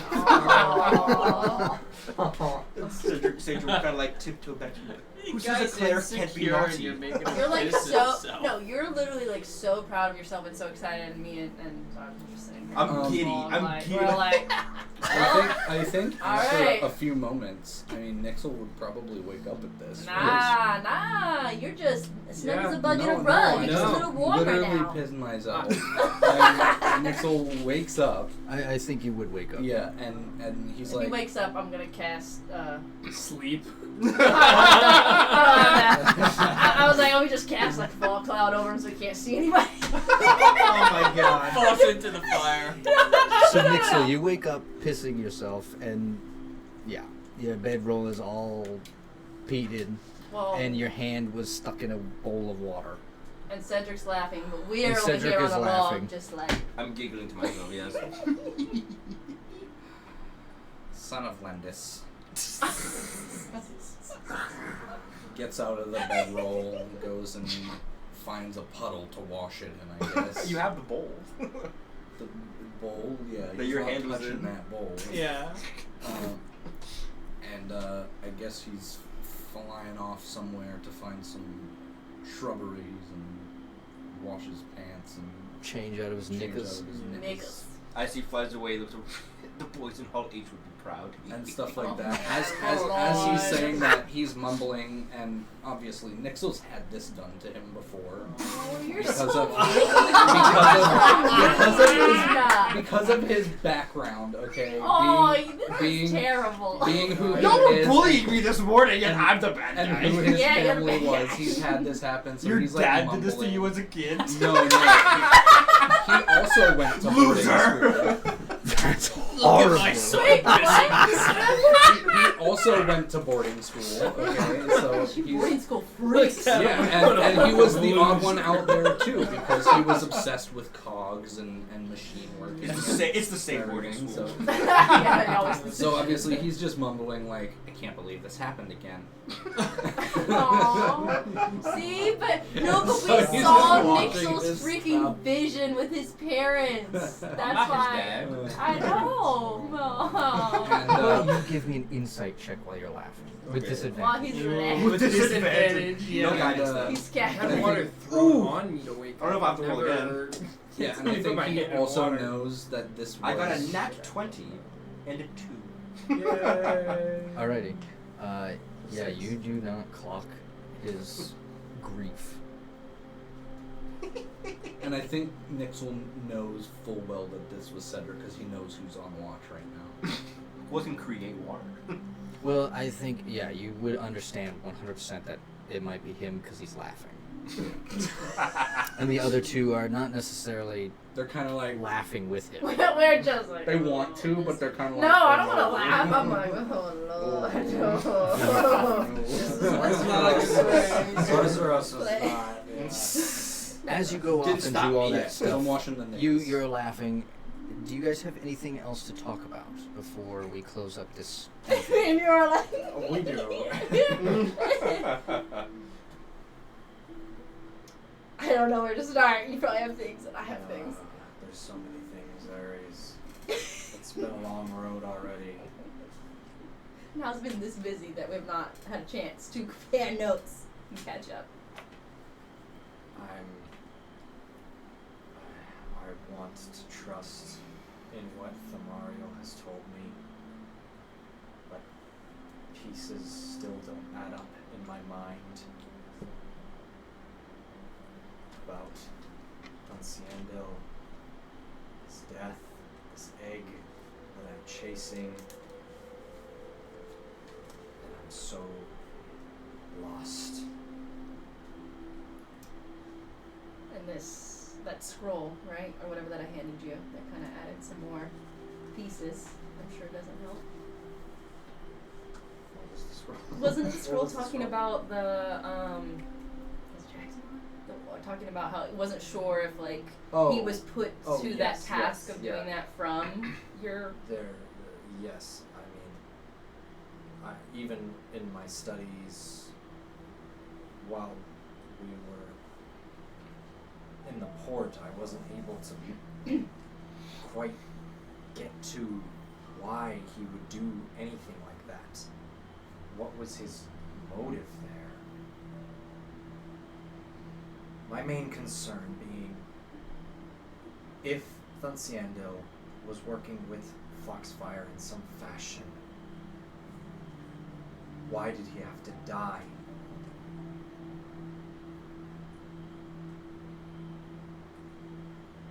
And why did they have to do it in a way where I was there? Was I not supposed to be there? I don't know. Was I not supposed to see? I think there are a lot of moving parts and a lot of people getting played here for the bigger players, like gods and all them. I think we're, unfortunately, Just being pawns. played and pawns, yeah. And a lot of things are intermixing. I mean, and I think, you know, because we're all awake and you're listening, I don't think, right? We're not being secretive or whatever, but I think I would be like, and I think I have concerns as well about your dad and the swords, and I feel like it has something to do with, I feel like my sister has something to do with that, too. But I don't know. What role do you think she could be playing? I mean, I think she's being played and she's young. When I talk to her, seems like she doesn't know what the heck's going on. That she's just being trained and used probably as another pawn or part of a weapon in all of these people's schemes. And I keep up with all my notes, y'all. I was circling things that I wanted to say. My father uses many people like pieces on a chessboard. She would be a very powerful pawn to fall under his grasp. Well, Foxfire did mention that he had a sneaking suspicion that Lenario, I know her by Amanya, another name. Are you saying this in character? Yeah, sorry, I'm just looking at my notes because I can't remember any of the stuff. I have chicken scratch everywhere and I'm like circling things that I wanted to address. That he had a suspicion that Lenario's mom was the head of the swords. Foxfire had mentioned that. I think not my mom. We got the same daddy.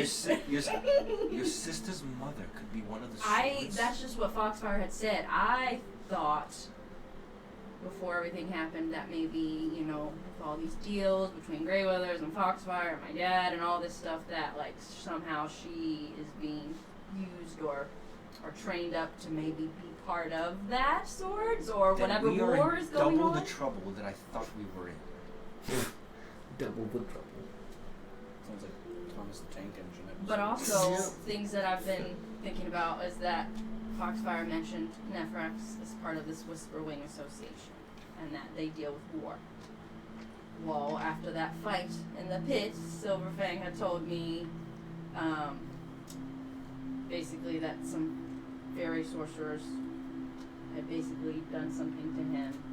I don't remember all the details, something about gears or something with his tattoo, right? What was it? I didn't write He had a tattoo of all the phases of the moon, and the phase that was lit up matched the one in the sky. And that they had done that to him, and he mentioned that my dad gave him hope of trying to fix that.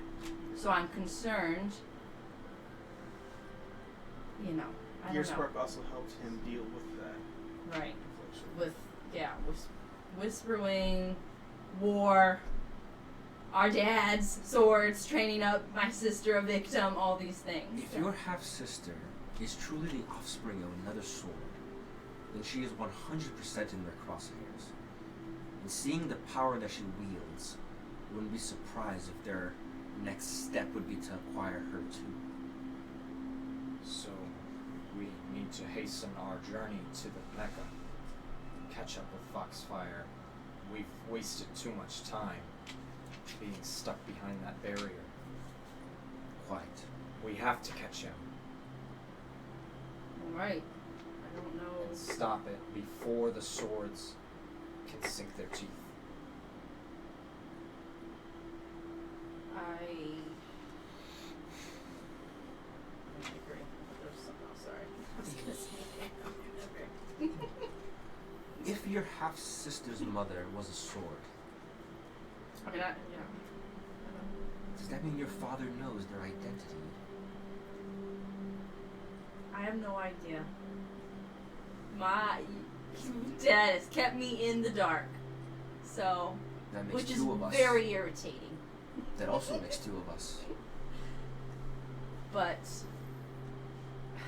I think I would actually tell you guys, like I, wanted to figure things out, but I would mention about the whole vision thing that I had and Which vision thing? the vision with the outside of the building and how it was like a vision of my dad and my sister, and and I don't know where this came from or if it was just some play on me or actually any truth to it, and like mixing about the whole war thing and finding two fairy sorcerers. I've not seen my dad at all, and he's around, I know, but this vision that's getting played in, he clearly hasn't showed his face or cared enough to. Thinking back to the prologue, when the swords spoke to me in Bemar, their faces were obviously disguised, but were their voices? You could tell if they were male or female. Yes. Can I tell? If Also by the robes they were wearing. Yeah. Well, the skin tight robes. Is she curvy? Is she No. thick? Is she thick? Does she have The red? Did she have a doll? The red sword that took charge and spoke first was a female, and the other two were male. Yes. One of them obviously being my father. My father's the blue? He's black. Black. I always forget that. Okay. The blue one wore more. So the one you presume to be your father wore kind of like more militaristic style garb, gauntlets and things like that. The blue sword had like more like mage wizard type robes on. Yeah. Then you saying that, I would explain to you that there are three swords, as I said before, and they each have a color. And that I think my father's the black sword, and that the red one was a female. They each have their own strengths. My father, like I said before, he could pick up any weapon and know how to use it. Didn't matter if that was a sword, an axe, a mace. He was proficient in anything he picked up. He was a prodigy. But magic, he could take it or leave it. But there was a blue one who dressed as a mage, and he disintegrated my master in front of me, so he has access to very high level magic.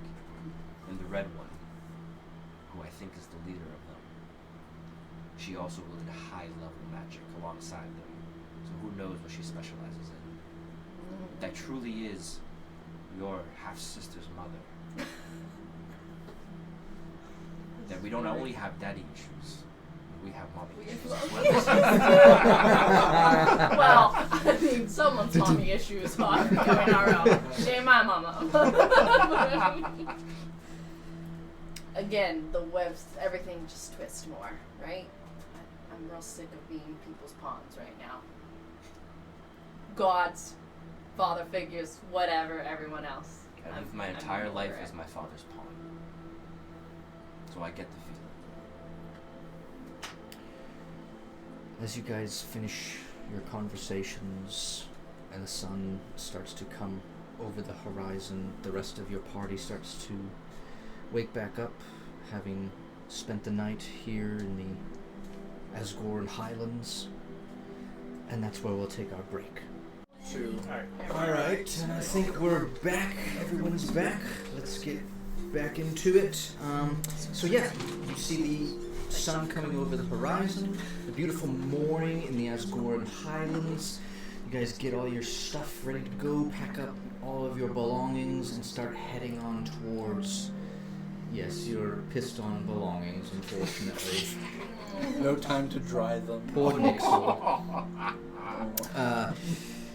Pack it all up and start heading out on the trail once more towards the Melonglade. As you guys are making your way there, takes you another half a day or so. You guys get there about noonish time.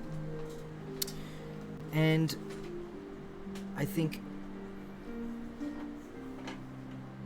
the terrain doesn't necessarily, like, around you change. Like the downtrodden kind of, like, makeshift grassy path that follows through. And you can see it starts to wind a little bit, and obviously you now get shrouded in these large trees. It's all shaded and cool, and you can feel kind of like a little bit of a mist sort of like hitting your skin or your scales. And as you approach, you guys can see now much closer some of these like super large, dense looking crystalline glass melons. And they have a like a yellowish circle in the middle, about this big. The rest of the melon itself is that kind of like embryonic looking type of like outer shell. I'm gonna ask you and the ranger to give me a nature check. Now you get advantage because of your nat 20 from the campsite. 17. Oh.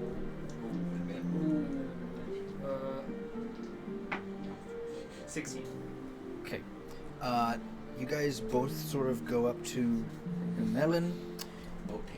These are both new to you. You don't, I mean, Gax, you may have heard of it, but you've never seen one. They are truly rather interesting and gorgeous to look at fruits.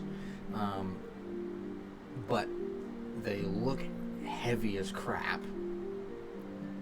And I'm gonna say with a 16 and a 17, they also don't look very easy to pull off. It's being held to the underside of like a tree, and the structure of like the branches that sort of keep it lodged into place to hold it from it actually falling on itself is pretty thick. Do you try to take one off, or do you just carry on? So just looking at it right now, if we were to break the stem that's connecting the fruit to the tree, would it fall off that way, or is like the basket, I guess, the tree that the tree created itself, is that stronger, or is that strong enough to hold it if we do cut the stem? So you're asking if you could go above, like cut the root of it, basically. You could try for sure. Okay.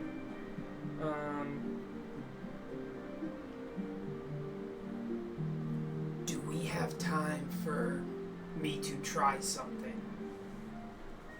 How long do you need? Like 10 minutes tops. I can spare 10 minutes. Sure. Cool. Will it aid us in our journey? I don't know. I could try to roll it down. Let me try this first. I'm gonna cast Speak to Plants. Speak to plants. Hell yeah. Or Speak with Plants, sorry. You did not prepare for this? Nope. Okay. I'm giving this tree life, motherfucker. Well, anything in the 30-foot radius. So if we're in like a dense forest or whatever, everything in a 30-foot forest I can Yeah, touch. there's a lot of different plants around here. Okay. There's the. You said it was fall? It is entering fall, yeah. So but just starting to get into the losing leaves phase. These have no sign of losing any leaves. Oh. But the tree that you are at currently with the melon, it has like a dark red wine kind of like, it's a broad, almost triangular leaf like this. And it's very lustrous. It has a nice shine to it. Everything about the tree, I think, alludes to the fact that this fruit needs a lot of light. And you cast Speak to Plants. What do you say? So as I cast this spell,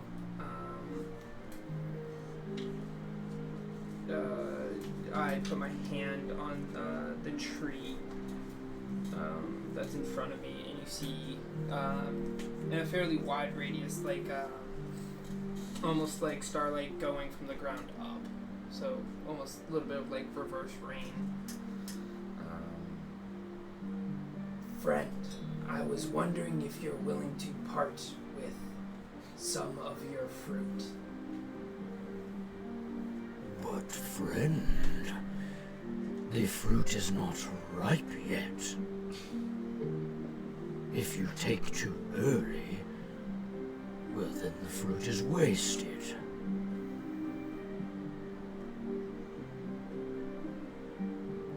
Is there any around that are ripe?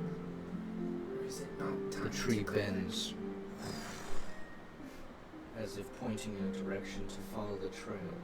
And as you look down that way, you can see kind of like a series of small, like, almost Japanese style houses where they have like the paper kind of like sliding doors that move side to side.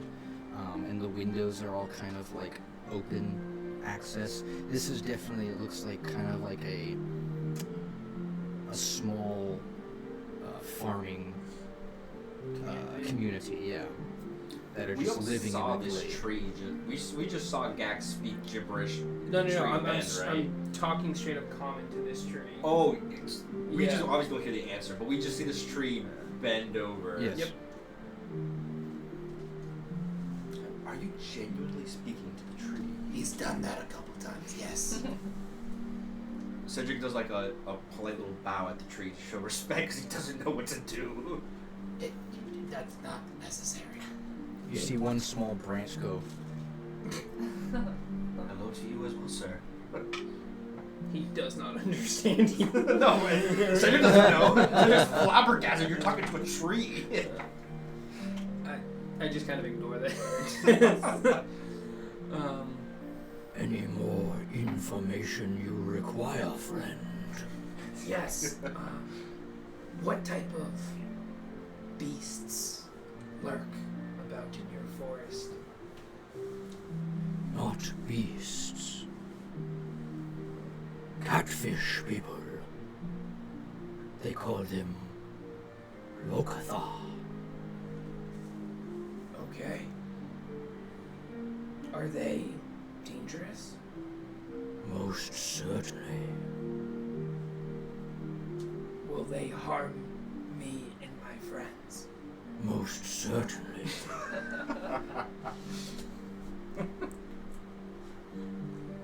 I see. But the chameleon people, they can help you. Okay. And where are they? Does he point to the other side? Nope, the same Oh, side. okay. They're on the good. path towards the farming village. Perfect. Thank you. You're most welcome. I will continue to make ripe fruit. Good. As nature intends. Yes. I think in that moment you realize that yes, druids are of the earth, but so are lizard folk. Your kind is like just of nature. You are the bleeding heart and soul of the earth of Agros. It's what makes the lizard folk so special. And him speaking in that kind of manner of just like the same type of yes that you give all these other people, it gives you a sense of knowing, a sense of like, I understand you and you understand me, connection. Yes. Putting my hand back on the tree. Thank you for your help. I wish you luck. And I wish you good tasting fruit. perfect. I'm going to quickly leave. Yeah. Well, no. Turning back to my friends. My friends. Yeah. Sorry. Yeah. I look back at you guys and I go, no, and I go back to the trees. Friends. Oh. I got some useful information. First of all, the plants, or sorry, not the plants, the fruits have already been picked. So everything left is unripe at the moment. The next thing is the tree. Has 10 minutes passed since I started talking to this thing? No. Looking back to the tree. What is your name, by the way?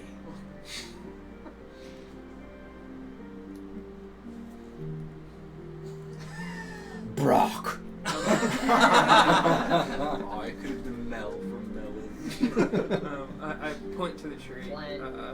Yeah. Brock told me that there are catfish-like people within these woods, and they are quite dangerous, and we would be able to seek aid from the farming village that he showed us, that he pointed to. And they also have fresh melon. Do these melons have special properties? I don't know. Why don't we go find out? Exactly. To the village. As we walk away, Cedric turns around, we back to the group at the tree, and there's like another bow in respect to the tree. As you're doing that, I think Gax is probably in the front of the group, excited for these melons. Yeah. Oh yeah. Excited shouting over his shoulder. He doesn't understand those gestures, just come on. Thank you, Brock. Sorry, Brock. Cool. Everyone give me a group perception check. That was no. Terrible die. 8. Oh no. Dirty 20. Nice. 21. Nice. 3. I got a 24. Still better than Travis. And Nick's got a 1. Okay. 22. 22. Alrighty. As you guys start to get closer, you guys see. They're not. The farming village isn't necessarily laid out in a way that like it's like close knit. It's more functional. There's lots of like small like wagon paths and things like that. And it's still a little bit rolly, so there'd be like a house tucked behind a hill. You have to kind of like go over top of the hill to sort of see it. But it's all these small little houses that are made out of the same Zarethian trees. And they have like those paper kind of like film windows. But you do spot a lot of just chameleon folk. There's some that have like small horns on their heads. There's ones that are just vibrantly colored. They're all standing up. It's not like they walk on all fours. They walk just like a lizard folk or a human or anything else. They're just slender. You don't necessarily see any like portly ones or anything like that. And a lot of them are wearing like these little like kind of like straw hats, like that you would see on like a traditional kind of Japanese farming agricultural feel to it. The ones that don't have spikes on their heads. But I will say with the roll that you got, you see in kind of like a smaller, almost like a molten brown, leafy looking chameleon with like a short, stubby tail. A lot of the other chameleons have like longer, like swirly tails. This one has a stubbier tail and is walking. They look with the perception roll. They look older, like they're elderly, but they're carrying this huge melon, and you can see the melon is it's like instead of yellow like it was on the tree, this one is like a dark green on the inside. But they're just slowly like walking towards their home with the melon. I Cedric. am running over.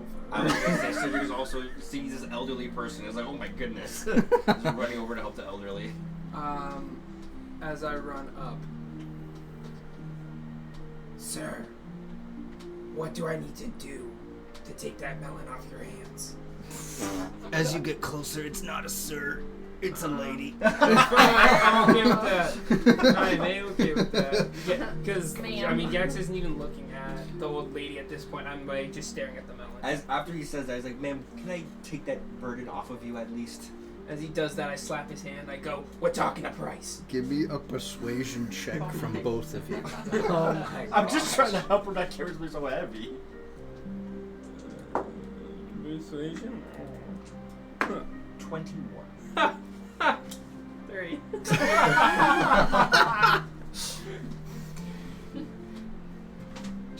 As she continues moving, she doesn't necessarily respond to the questions. It's like she doesn't say anything, but eventually she like slowly gives in as she starts to slow down. She realizes that you're still trying to trail with her, and she very hesitantly doesn't say a word, just turns to you. I don't even know if I'm strong enough to grab this. How heavy is it? Give me a strength check. Oh gosh. I'm not weak, but I'm not weak. 10? A 10. Gax, give me a dex save. Hell yeah. Uh-oh. Oh no. Oh no. 7. All over the Yes. floor. No. Yes. Is the melon just there? Or does that shatter The too? melon opens up, yes. So like the glass, like crystalline glass thing around it shatters all over the place, and you can see the melon drops out of it and sort of like it gets a little smushed in the dirt. But Madam, I am so sorry. It was my mistake. As she lets out a... Cedric like tries to put the pieces of the thing, but And it like fails to do. As you anything guys on are it. moving around, trying to like pick up the mess that you've just made, and I'm the not rest of doing the party, shit. He's the one that he dropped is. it. The rest of the I party should carry are the heavy slow, things. are close He behind. goes unpunished, it seems. You see another chameleon come out of the like the nearby home that they were walking towards. And this chameleon is like a very pale green. The entire skin length is all like this pale green, and they have like one large horn and two smaller ones. Oh my God, Granny! Get your... What are you doing? What'd you drop that for? And Granny's like... Sorry, it wasn't her fault. Please, it was my fault entirely. I miscalculated. He I runs up underestimated to how you. heavy it was. I can understand. It happens to all of us at some point. You're too kind, sir. It's nice to meet you. I'm Dino. So what was it? Dino. Dino, Cedric. Nice to This meet is you. Granny. I'm sorry, Granny. Yes, her name is Granny, so she is Granny. Granny, I am so sorry. Well, I'll have the kids pick that all up. Don't worry about it. Would you like to come inside? What does it taste like? The melon? Tell me Yeah, how to eat as off he the as ground. he goes over and he's like, the kids will pick it up. Gax is like looking at him, just eating it. He goes, that's a ripe one, it's gonna be good. As you take a big fat bite of it, it has kind of this, I have notes on it somewhere. It's got this kind of like silkiness to it, and surprisingly mellow, kind of like a honeydew. Are there any like medicinal effects with it? I'm just gonna say no, there aren't. Are you like on all fours eating this right off the No. ground? God. How are you eating this? You literally see Gax like, since lizard folk, so my knees are backwards. Yeah. He like crouches down, picks it up, and just Okay. eats it. Okay. The way you made it sound like you're like just on all fours. No. It's pretty delicious, ain't it? It is.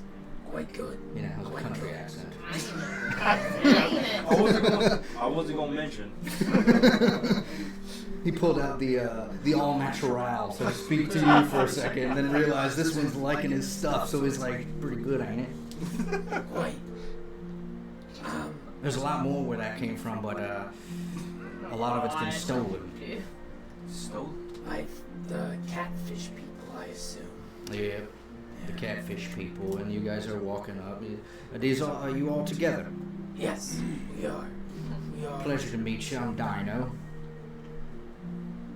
I am the owner of this home and the watcher of the glade. Watcher of the Glade. Indeed, sir. Care to come inside? I'll let you get Kiwi to get you some tea. Sure. Much appreciated. The sweetest there is. Oh, sweet teas. Sweet tea? Indeed, sir. You sure you want to welcome 7 of us? Oh, we don't get many visitors, but it's better than them catfish people. How often do they raid? Almost nightly. I think it's time to go. Did they attack last night? They got a couple of them, yeah, but I mean you guys all look like strapping young lads and lass. Well, if Granny can carry one of those melons herself, that must be strong. She shouldn't have been carrying No. that. Oh, you're slipping. I'm matching. I say it's easy. That accent is easy. Everybody's like, oh, it just rolls You your all way. must be terribly powerful for Granny to be able to carry that herself. Granny shouldn't have been carrying that at all. But just the ability to. But she's stubborn, that's for damn sure. I mean, didn't you go over there to help her because you saw her struggling? Yeah, so I was surprised. weight she was carrying. Granny, don't do that again. You're gonna throw your back out. Anyways, y'all wanna come inside? Yes. I would love a cup of tea, thank you. A nice It's refreshing. iced, Cedric, not hot. Pompous tea. Sweet iced tea. They have those. She's got it. mushrooms She's around got here. it right. I can appreciate the simpler things. We ain't got no hot tea here. Actually, a little fun fact: it's harder to brew iced tea than it is to It brew is. hot. It is. You're damn right. Come on in, folks. As he goes in, and Granny follows closely behind. As you guys get inside, the residence is well lived in. I mean, you can tell there's kids that live here, and you see in kind of like the kitchen area, already brewing up some sweet iced tea, as she must have been looking out the window. This kind of, she's a, I don't know if you guys know chameleons all that much, like genus, but she's like a panther chameleon. She's kind of like the more standard looking chameleon, but she's got like vibrant patches of like pink, blue, and red patterns with like a couple of stripes here and there. Very colorful chameleon. She goes, well, here you are, sweet iced tea. All 7 of you want some? Or? I'm sorry, sweet ass tea. Sweet iced tea. Sorry if my accent's a little You difficult. need a lot of ice. She just brewed it. Pardon my friend's foul. They have the I'm sure it's delicious. Oh yeah. She you're right. pours you all a glass, and she is, well, where y'all from? various parts, but we came from Port Fisher. Oh, We're Port headed Fisher. to the Mecca. Oh, I see. Nice, nice. Well, I imagine that Dino already said, I mean, it looks like y'all are some adventuring type sorts, and, I mean, I don't want to keep you from going to the Mecca, but we have run into a little bit of a problem. The Locathar. Yep, the Locathar. They, Said that. Oh, that's true. No, you're good. You're good. Recca.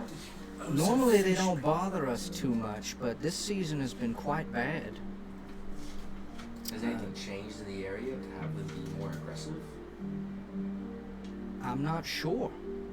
It's too dangerous to go further into the Melonglade. I mean, that's usually their territory. We kind of have a division, you know, like we got our side and they have their side.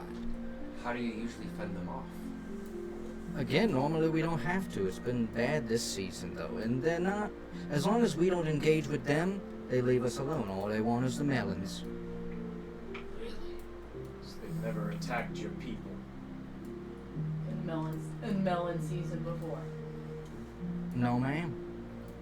So that's nice. Are you seeing them more and more often within the forest as in they are encroaching more and more onto your space? Not really, no. They're just taking the melons, but the problem is that, like, they keep taking all the ripe ones. They're stealing from our storage, and we need those to go to the Mecca. If we don't have enough, we'll disappoint all the people during the Asgoran Idol. I mean, I don't know how much y'all know about Asgora, but the Asgoran Idol is It's everything. a big thing. Yeah. Y'all ever had a slipper before? A what? A slipper? A slipper. It's a drink, a famous drink. No, man, you can't say Would I have had a slipper before? Give me a history check. Maybe? No. You've not had a Never had a slipper slipper before. Probably Damn. not. Yeah, 4. A 4? Have you rolled anything above like a 10? No. Well, That's I mean, nuts. if this is why I would be asking you all to potentially figure out this problem for us, because if we don't deliver, then we'll disappoint everyone at the Asgoran Idol. And that's a big kind of payday for us. If we don't deliver, we don't get paid. And we don't have enough currently to make it there in the next 2 months. We need a lot of Cristamello for that. And you said you can't do the diplomacy with them because they're aggressive? Exactly. Do they understand common? I've not spoken to one myself. So diplomacy is. Is there a language that they do speak? Draconian. I've heard them speak some weird water language before. No, I know what language. I know what language Argar does not. I do have a spell called tongues that can speak any language. That would be As long as I touch them. Well, no. Why? Aside Old from person? aside from this tea that you make, is there something else that can be fashioned out of the Cristamelon? It's usually used for the alcoholic beverage. The slipper. What do you do with the outer layer? Seems pretty and Not much, it's just for refracting the light so that the melon can get a dense package of it. It's what makes it so silky. does it disintegrate when you open the melon? Or does it? Well, if you pull the Stick melon around. off before it's ripe, it's gonna be wasted. I just mean the outer shell. The shell itself has no other function. Does it disintegrate or return to the earth when it's cracked open, or does the material stick around? I mean, I'm sure there's minerals in it that can help provide nutrients to the ground, but other than that, nothing. So the glass part decomposes? You can say that. How long does it take? Oh, we pick them off about a month before full ripeness so that we can freeze them and transport them a week to Asgora, where they'll keep them there. No, I mean the outer shell part. What about it? Well, I'm real stuck on these shells right Yeah, now. I'm I want trying to some. understand crystalline No, we want to know, like, what would happen if you were to fashion a knife out of it? Oh, other non-organic uses of it. I see. Craftsmen. Is that what you all are? No, Yes. well, one is, I believe that everything in nature has a purpose. I imagine you could use it to make some sort of knife or other strange killing thing, but in the city, when you're making all of your slippers, when you crack open the melon, you take the inner part, you make the slipper, I assume. yeah. Do you just toss the glass into the streets?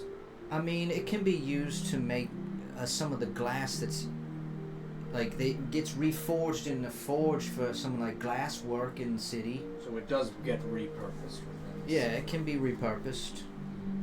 That was the whole premise of the question. This is also wild. I'm This sorry, is an I didn't organic thing that you understand. could Organic throw glass. in the forge and be like, we're gonna go make glass now. I think I have a Wild. great idea to take care of these catfish people. That Hit us with being, it. Go on. We've got some poison on us from a wyvern. If they're gonna take your melons and you want to put an end to them, let's poison some melons. They take it back to their village. Then they can't keep the melons themselves either. How are you gonna inject the poison? Well, that's not the main issue. The main issue is getting my party to agree to poison some deadly people. My gosh. I like where your head's at. I can drill a small hole Brilliant. in the glass. Brilliant. We inject the poison, and then I can fuse the glass back together. I would hope that we could find a more diplomatic solution Yes, to this I'm problem. done with all this diplomacy. Hey, What's hey, the name of this race of catfish people again? Let's just Locathar. poison Said, it. yeah. If I can come into contact with the Locathar, we can at least communicate with them. One of us must know how to hold the person. I do. We could use that melon as a peace I offering. think Also Bosco's method would be used as a last resort. I think I'm done helping. I'm done helping. I'm done offering ideas. This is a phenomenal idea. They face these people every year. Bosco, Just there's no end need to them. kill There's people no if we need don't for have to. They're genocide. catfish. They're still catfish Dude. people, Bosco. They hardly Relax. speak anything. Bosco, it's There's okay. no need for genocide, Bosco. They'll learn that the melons are toxic and they'll stop coming. It's not gonna kill all of them. And then they'll see the chameleon folk eat the same melon and they'll Bosco. come back. Bosco, is this you talking or Fathok? No, this is Bosco. Trying to help people. I mean, I'm all for y'all can try diplomacy, but you know, if it doesn't work, then Let's yes. Daggers will be thrown. Let's poison the catfish, please. Y'all are so cute. Your diplomacy. I was like, Perhaps- oh, maybe they're do you poison. know Oh where their no, let's just hideout go is? fight them. We could potentially accomplish both of these missions. I agree. Be diplomatic and poison them at the same time. We just take the one prepared melon and offer it as a peace I offering. do not. Thank you. Offer it to that the will ruler. that will backfire the diplomacy tremendously. No, How? no. What They'll he's be saying, dead. what he's saying is, we bring it with us. We try diplomacy first. If that does not work, we give them the melon. But we have to give them a melon first as a peace offering. The no, melons. no. No, they've It's had their behind our fair backs. share of melons. The You the don't think melon they'll we are ask it from offering us the is moment we show already up? poisoned. You don't think they'll ask it of us I the don't- moment we arrive? I don't think it would be a good idea to give them what they want. I'd say Well, let I them mean- steal it, the poison melon, let them learn their lesson. They take it back, and they Do we eat it. even know where they're located? That's also a good plan. I was Yes. just gonna poison the melons Deep and leave in them the out. They forest. take them and then they just die. Like your friends say it, we don't necessarily go past a specific point. Do you have And a fence? she looks around for a second to make sure that the kids aren't nearby. She says, "We actually read them a story to make sure that they don't go past that point because of how dangerous it is." Can you tell us the story? I'm intrigued now. Well, they'll probably ask for it at bedtime if you want to listen in. I have another solution. Instead of poisoning the melons outright, I can set up an alarm system that would allow us to know if there are any perpetrators or trespassers. So we would still have to confront them. I'd say, That's well, then better. we're gonna That's have better than walking into their territory. Alright. We catch them on Confrontation. our terms, not theirs. to just let them come Alright. and take a poison melon. Put them outside. Here's some melons. They take Hush, 'em, they go. Bosco. You're We're past the poison. I'm done. I ain't helping. You can deal with the catfish people alone. Speaking of which, your wife is back now, so I'll take my portrait back, please.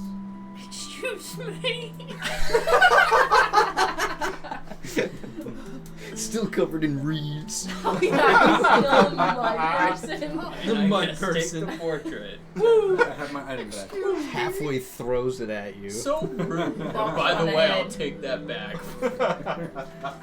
So do you go outside and start putting up an alarm system? Yes, I go outside and start putting up an alarm As you system. go Let me outside, think you about can how to cast see it. two more.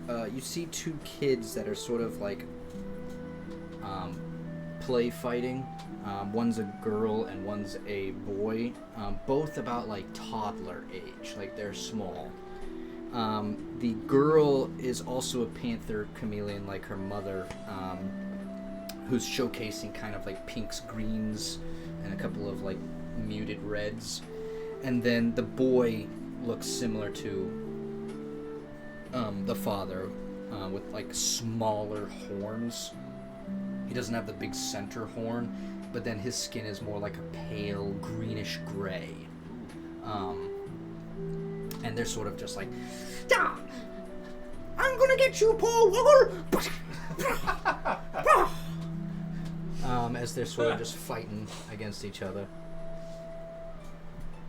As you head out, where is it that you're kind of like putting it? You can see around that there's like a small shed in the back, where you would presume they're kind of like keeping any melons that have been picked already. Yeah, well, straight and there up, I is a think- wagon nearby with another creature attached to the wagon. Well, I would be asking. So I'd ask the guy. What was The his lady. name again? Dino? Dino. Yeah. I would Yep. say, where do you keep the melons that get taken? Oh, it's in the back. In the Yeah, go past the wagon with Hatchet and you'll see them in there. They're all frozen. Are they in a shed or? Yeah, they're in our Okay. freezer. Okay. Yeah, they freeze it before they transport it. The mushrooms. Oh. The mush- So you head out there. Yeah, I head out there, and I would be taking my tinker's tools out and setting up a pretty robust, very hard to see, like silver wire trap system. As you go by, Those I want you to roll an animal handling check. for Hatchet. So Hatchet is almost like a giant chicken, Oh my and he on his front of his face, got a hatchet. he has not a hatchet, an axe. So this is an axe beak for all of you D&D people. It's got like straight up an axe for a beak. The dodo bird of Yeah. D&D. And he's about a 5-foot tall chicken. And he's strapped to the wagon. This is a work truck. Animal handling. Uh-oh. Someone's about to get this. I'm about to get bodied, y'all. I can feel it in my bones. Yeah, that's a 4. A 4. As you start to approach, Yeah, you Dino can't. remembers at the last second to sort of like remind you about Hatchet, but it ends up being too late. As you get close enough to it, you hear from like back at the house, "Watch out for the," and then the axe beak Hatchet just starts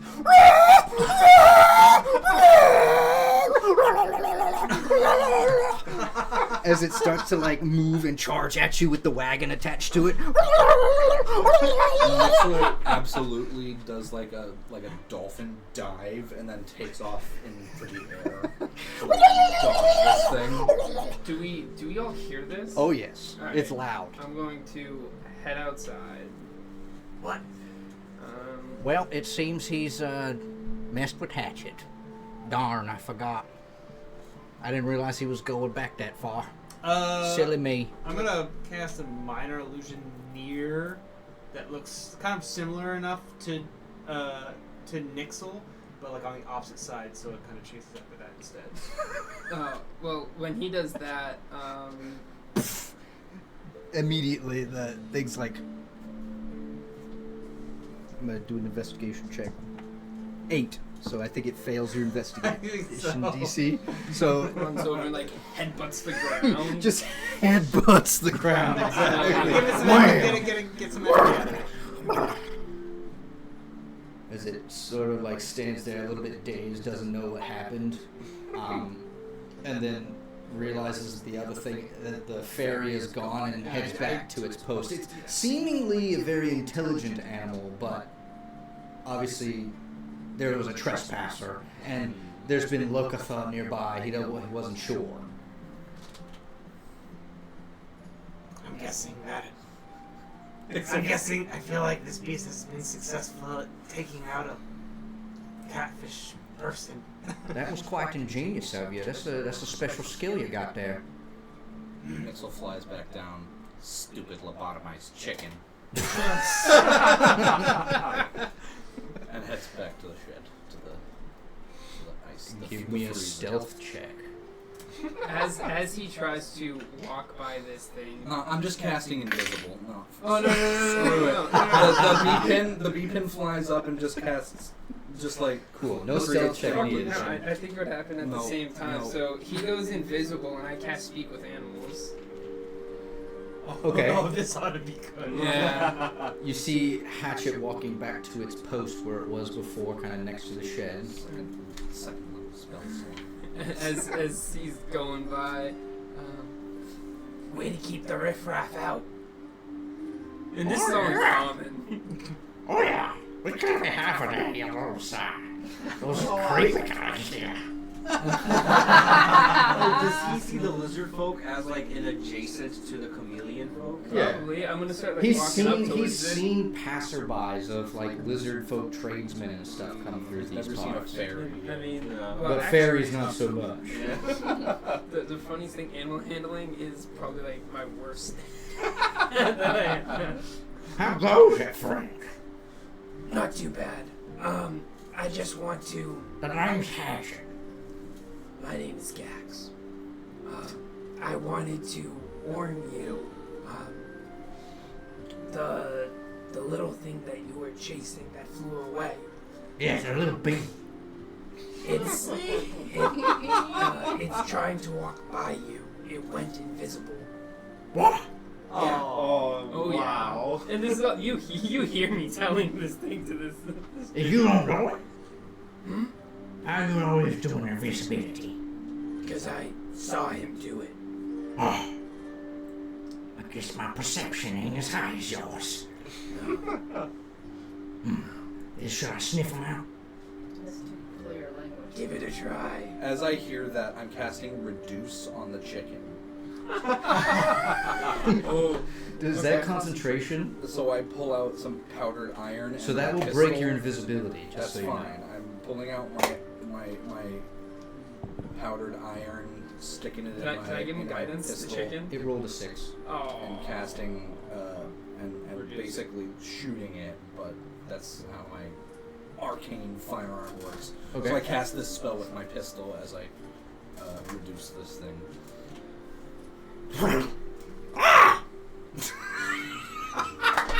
You can see the straps attached to it are now like too big for it, and it's like weighing him down. So what size is it now? Help me, Docs!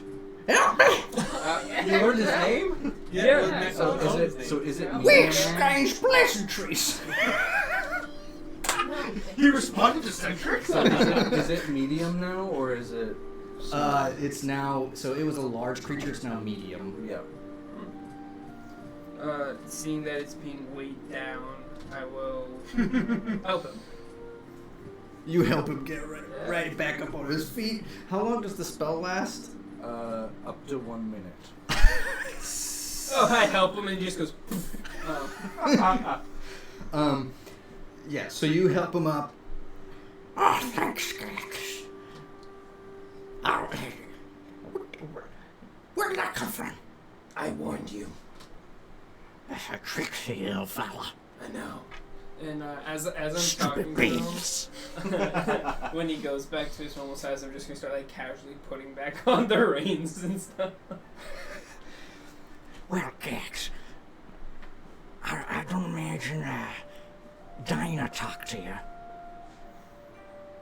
For a little bit she did, but what's up? Well, if I need to go into the forest, I can help carry the melons back. 'Cause I know they're quite heavy, but I'm quite strong. That we might take you up on that. Thank you. I mean, that's why they got me. Yeah, fair. Fair. And I can cut through the brush. I just want to That's understand why this, he is the an axe voice. beak. We're gonna wait him out anyway, are we? I don't know. Does this thing have giblets? Bruh. No giblets. It's more like a chicken. Chicken has Is this no, it's a the rooster. only like Axbeak here? Is the or- only so you see other ones around, like Yeah. the other locations also have an axe beak. This is just this family's axe beak. Okay.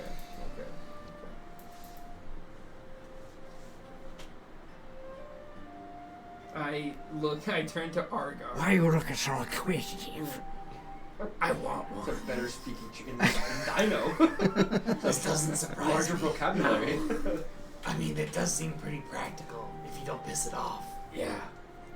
Also seems just fun. Who We are can do it arrest- without the picking on Nixel, though. who are arresting friends? You got other friends? Yes.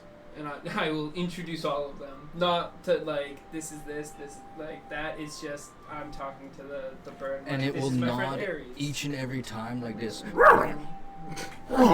Cedric again does a little bow like he did to the tree, not knowing what's going on. He can't. He doesn't understand you. Do you introduce Nixel too, or just kind of let it believe the bee thing? Oh, it's your. If you come back out, it stares you down.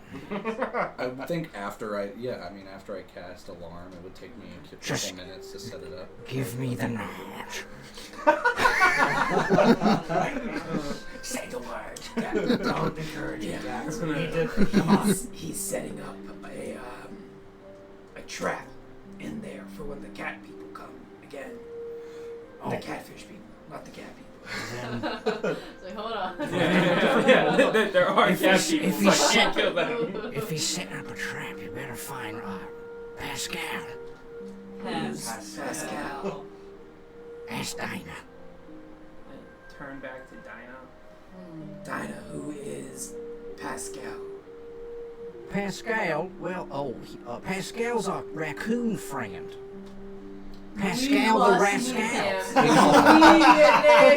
Trash panda. Immediately. I'm like, "Ooh, let's go. The rogue wants to see the trash panda. Pascal the I rascal, need we to call see him. the trash panda. I will adopt the trash panda. Pascal the rascal, we call him. Pascal, The one- Pascal. The one color themed name is not the name of a color changing animal. Yeah. What's that, my friend? Can we go talk to them? I mean, I can try and call him. Pascal! I turn to him. Is it just like an actual raccoon? It's an actual raccoon. Oh my Then I gosh. turn and yell Pascal. You hear, and out of the corner of everyone's eye, you see coming out from like nearby where you've set your trap. It goes ding on your trap as from behind the shed. He's a freaking raccoon, bro. He You lives see in him everything. walking with 3 legs, and on the other one he's carrying a small basket. And in it he has a bunch of like red like berries and like a couple of like acorns and nuts. And God. he's not the traditional looking raccoon. He still has like a raccoon like bandit looking face, but the color of his body is like the same color as those trees on the melons. He's like a dark red. I'm screaming, what is that? And pointing and flying up in the air. Terrified. Thinks it's a bear. Wait, so he's red? He's red, like a but red- he is like those he red is also pandas like, looks kinda like thing? he is also he looks a little bit like a red panda, yeah. They look kind of- But he's also very chunky, like he's well fed. Okay, so chunky raccoon, but red kind of. He gets paid in And blood. as he's slowly moving with this basket towards Dinah, Straight up a Ghibli, He Ghibli goes, character. Pascal, oh, I see you've brought some berries and nuts for dinner. That's excellent. Good job, young boy. as he hops up on top and he hands him the basket, Oh my and chitters. He's like, What does he say? Oh my god, can I give him a treat? I want to he give him a doesn't treat. talk, No, I but speak with you animals. can talk. Yeah, Yeah. you can say something to him. Um, I throw him a treat when he goes and brings it up. I I'm gonna throw him something quickly. My friend He, seems he to. inquisitively looks at the treat, sniffs it. What is the treat? Wiser They like everything. Why I had rations before that, so I would have Wyvern had like jerky, regular boar meat, whatever stuff like a before trail we mix. got that. Yeah, some sort of thank you, some little whatever. granola bar. Come on, he's a freaking This raccoon. They'll is- literally eat anything. He puts out his little paws, Well, that's it. takes it real quick. I'm like, yeah, nod, yes. Approval. I just wanted to have a shirt. And you can say something. My friend seems to like you a lot. Why? I want him. Oh god. He speaks eloquently. What do you say? Your friend has given me a treat, and I Oh, like God. it. What is the name of your friend?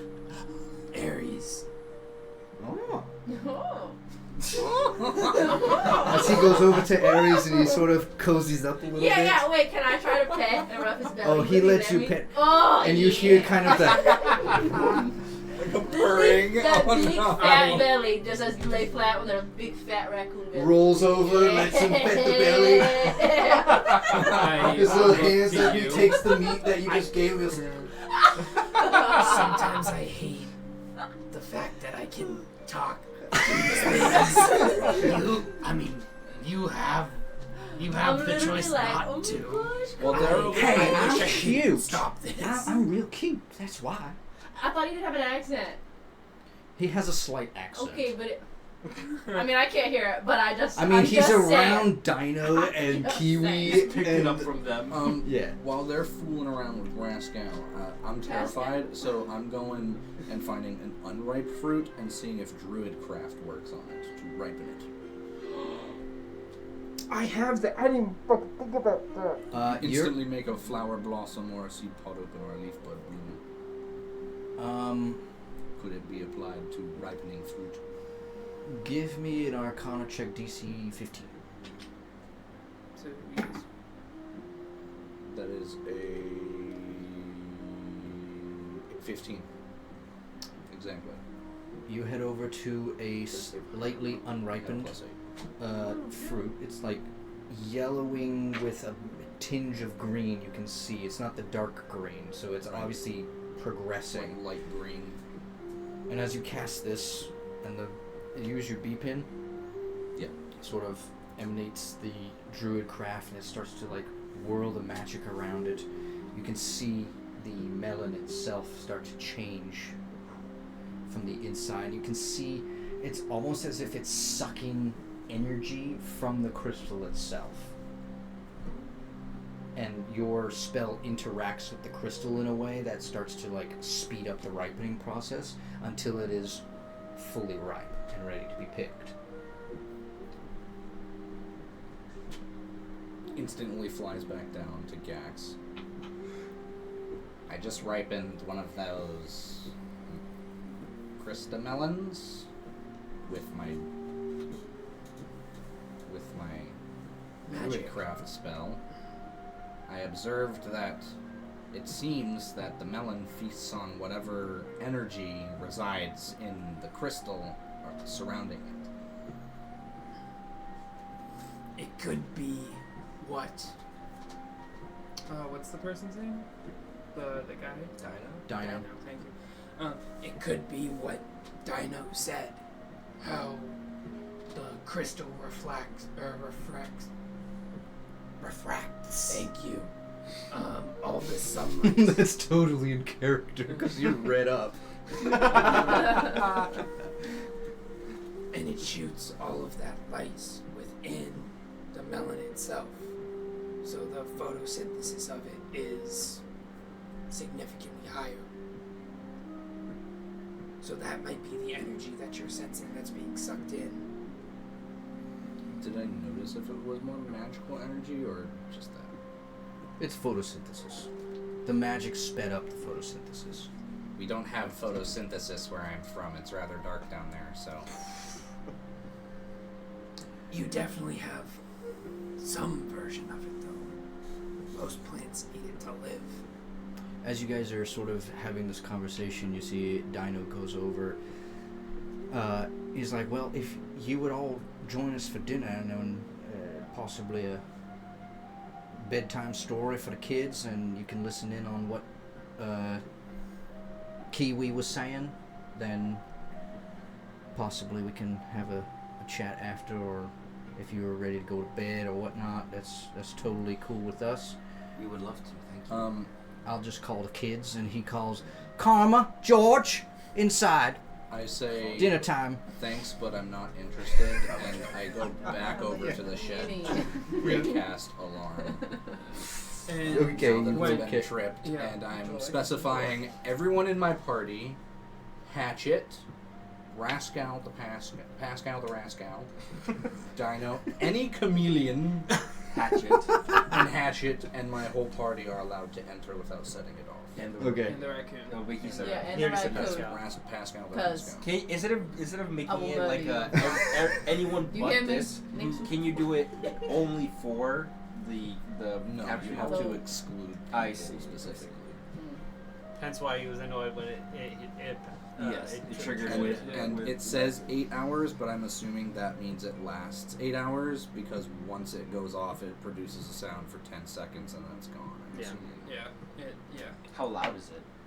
It's only to him. Oh, that's right. He can hear it in No, his I can head. I can change whether it's audible or if it's just me. Oh. Can you make it audible then? I ask, would you guys prefer to hear when the alarm goes off, or do you want me to alert you? That It's way good we for can everyone come can out hear. and deal with the problem. And the chameleon folk will know to stay indoors when they. Additionally, if we do it my way, I can rouse you when it goes off, and we can take them by surprise without an audible alarm. Well, I don't think they will be.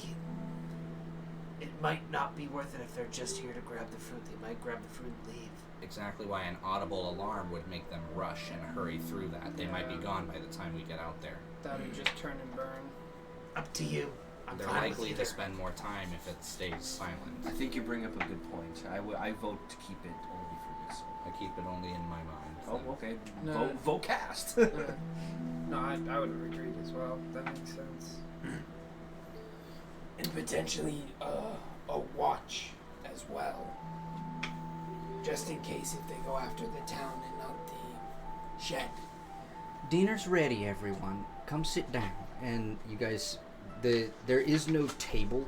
It is like you sit on the ground, and there is like a small kind of like, almost like slightly raised up individual piece of like wood that you I'll guys pat would my need. lap for the raccoon to come sit. Oh, he scurries right over that. Is there like a bathroom somewhere to You wash you my would notice hands? when the raccoon like scurries over to him Uh, and sits down on Aries. Gax is kind of like. You should. Can you Sure not thing, just dear. dispel it? No. I thought there wasn't gonna can't be one. hear anything anymore. It's just he gives me the creeps. He scares me too. I'm not sure about that. Oh, He he's looks spooky. harmless. Like completely. He just has sticky fingers. Who? Ew. Looking at his fingers, he's like, Literally. It's kind of weird. She hands out a bunch of like, honestly, they look a little bit like fruit cakes, like a dense bread, and you can tell that what's in here is a lot of kind of the nuts and berries that were acquired from Pascal the Rascal. And you see, as you start to all eat and stuff like that, you see Pascal who looks at you and he's like, Oh, now this is all language. I'll bring off a piece to give. and he looks over Now at you see Cedric. why. Yeah, I give you the Actually, cringe face. no. You know who he looks at? He looks at the one who has been slightly distant. He looks at Bosco and examines your garb for a second. He looks at you again, Ares, and he hops down. He heads over to you and he goes, Be nice to my raccoon. What? It's a raccoon. They eat trash. What is it doing in here? He notices Let me your get this dog stinky, outta here. your Kicks stinky it. attitude. Oh, Bosco. yeah, I'm gonna be like, He's going over to you because he notices your stinky attitude. He's attracted to it. the trash animal. Just The- get out of here. Takes the thing. No, he didn't give him anything. He shoot him away. Oh, you shoot him Yeah, away. get out of here. He runs back over to you and he goes, I know. I put it in my like. I know. Everybody's so mean. They don't understand you. I get it. it's like, I don't know what it is. The animals always know who to go to. That's true. anyways. Any other animal, I would have been like, screw These you. A cat or southern raccoon? funky Yes. Or an otter. Just rude to this guy's pet. You see, Dino finishes up. He's like, "Kids, it's time to get ready for bed. You want the usual story?" And like, "Yes, please." And they head off. You guys have a couple of seconds out with them alone, and then eventually they go off into like a back room, and Kiwi comes over. She's like, "Are you guys interested in a bedtime story?" I'm interested. Yes. Yeah. It's always fun to hear the tales of other lands. Yes. Tonight we're doing the frog with a tummy ache. Frog. Delightful. Argar doesn't really react, but when they start to gather to join the story, he kind of slinks over like around a corner to listen in from out of view. Without being in view. Exactly. Yeah. I think I go with you, to be honest with you. Only because, from Gax's perspective, I've told hundreds of bedtime stories at this point in my life. I don't need another one. This one is not one that you've heard. Yeah, not this story. Oh, that's fine. I mean, my eldest kid is, what, like 9, 10? He doesn't need a story at this point in his life.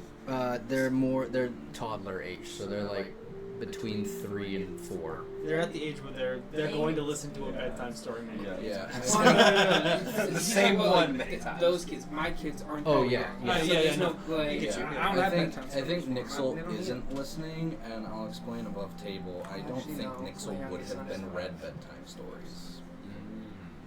Well, we're all adults here, but we're freaking listening, so, you know, it's not...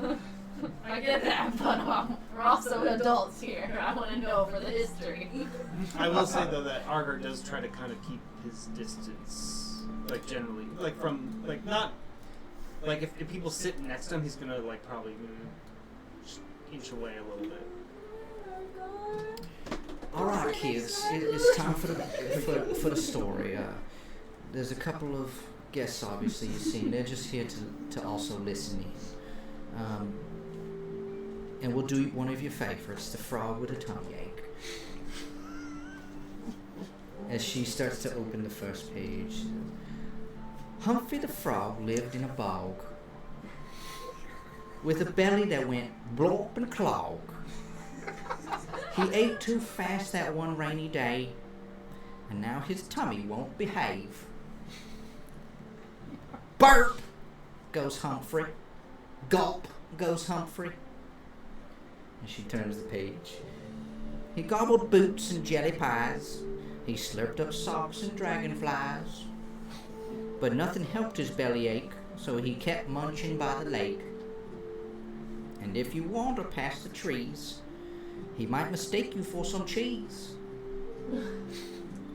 Slurp, goes Humphrey. Gobble, goes Humphrey. Stay away, 'cause he's uncomfy. The end. Is this supposed to be the story to keep them away from the cabin? No. Because that made no sense. Give me an insight check, all of you. Maybe I'm wrong. Actually, said stay away. Nixel's not. Oh, Crap. My brain. 19. 19. 12. 18. 13. 30, 20. Were you 11. listening? 11. A pretty decent group check. I think you guys realize that this is that particular story, especially since she had already said that this is one that she was keen on talking about after if you wanted to, because that's probably what they would request. And the insight check on this. Kids' stories are usually said in silly, fun ways so they understand something is going on, but this is telling a deeper story than that. And it's... I think you guys connect the dots with the Lokatha stealing melons and the fact that it's only happened this season. Something has changed within the Melonglade that is forcing them to go do this. Yeah. Either they're paying tribute to something, or there's like some sort of like large beast or something, maybe something that lives in a pond, something that the parents obviously know about, but they're describing as just a harmless frog. So then do we get the feeling that now hearing this story, these people haven't told us everything that's been going down, that it's more than just the catfish people? Not necessarily that they're not trying to hide anything from you, it's just they wouldn't want to start into a conversation when kids could just randomly pop up out of nowhere and overhear the conversation. Okay. So this is also their subtle hint of we can talk about this later. Yeah. Okay. I understand that. And with the wonderful bedtime story and the kids go to snooze, I think that's where we'll end our session this evening. With a quiet night in the Melonglade. Thanks everyone for joining us this evening. Looking forward to next episode next week. And thanks for watching. See you later. Bye-bye. Sleep well. Sleep well.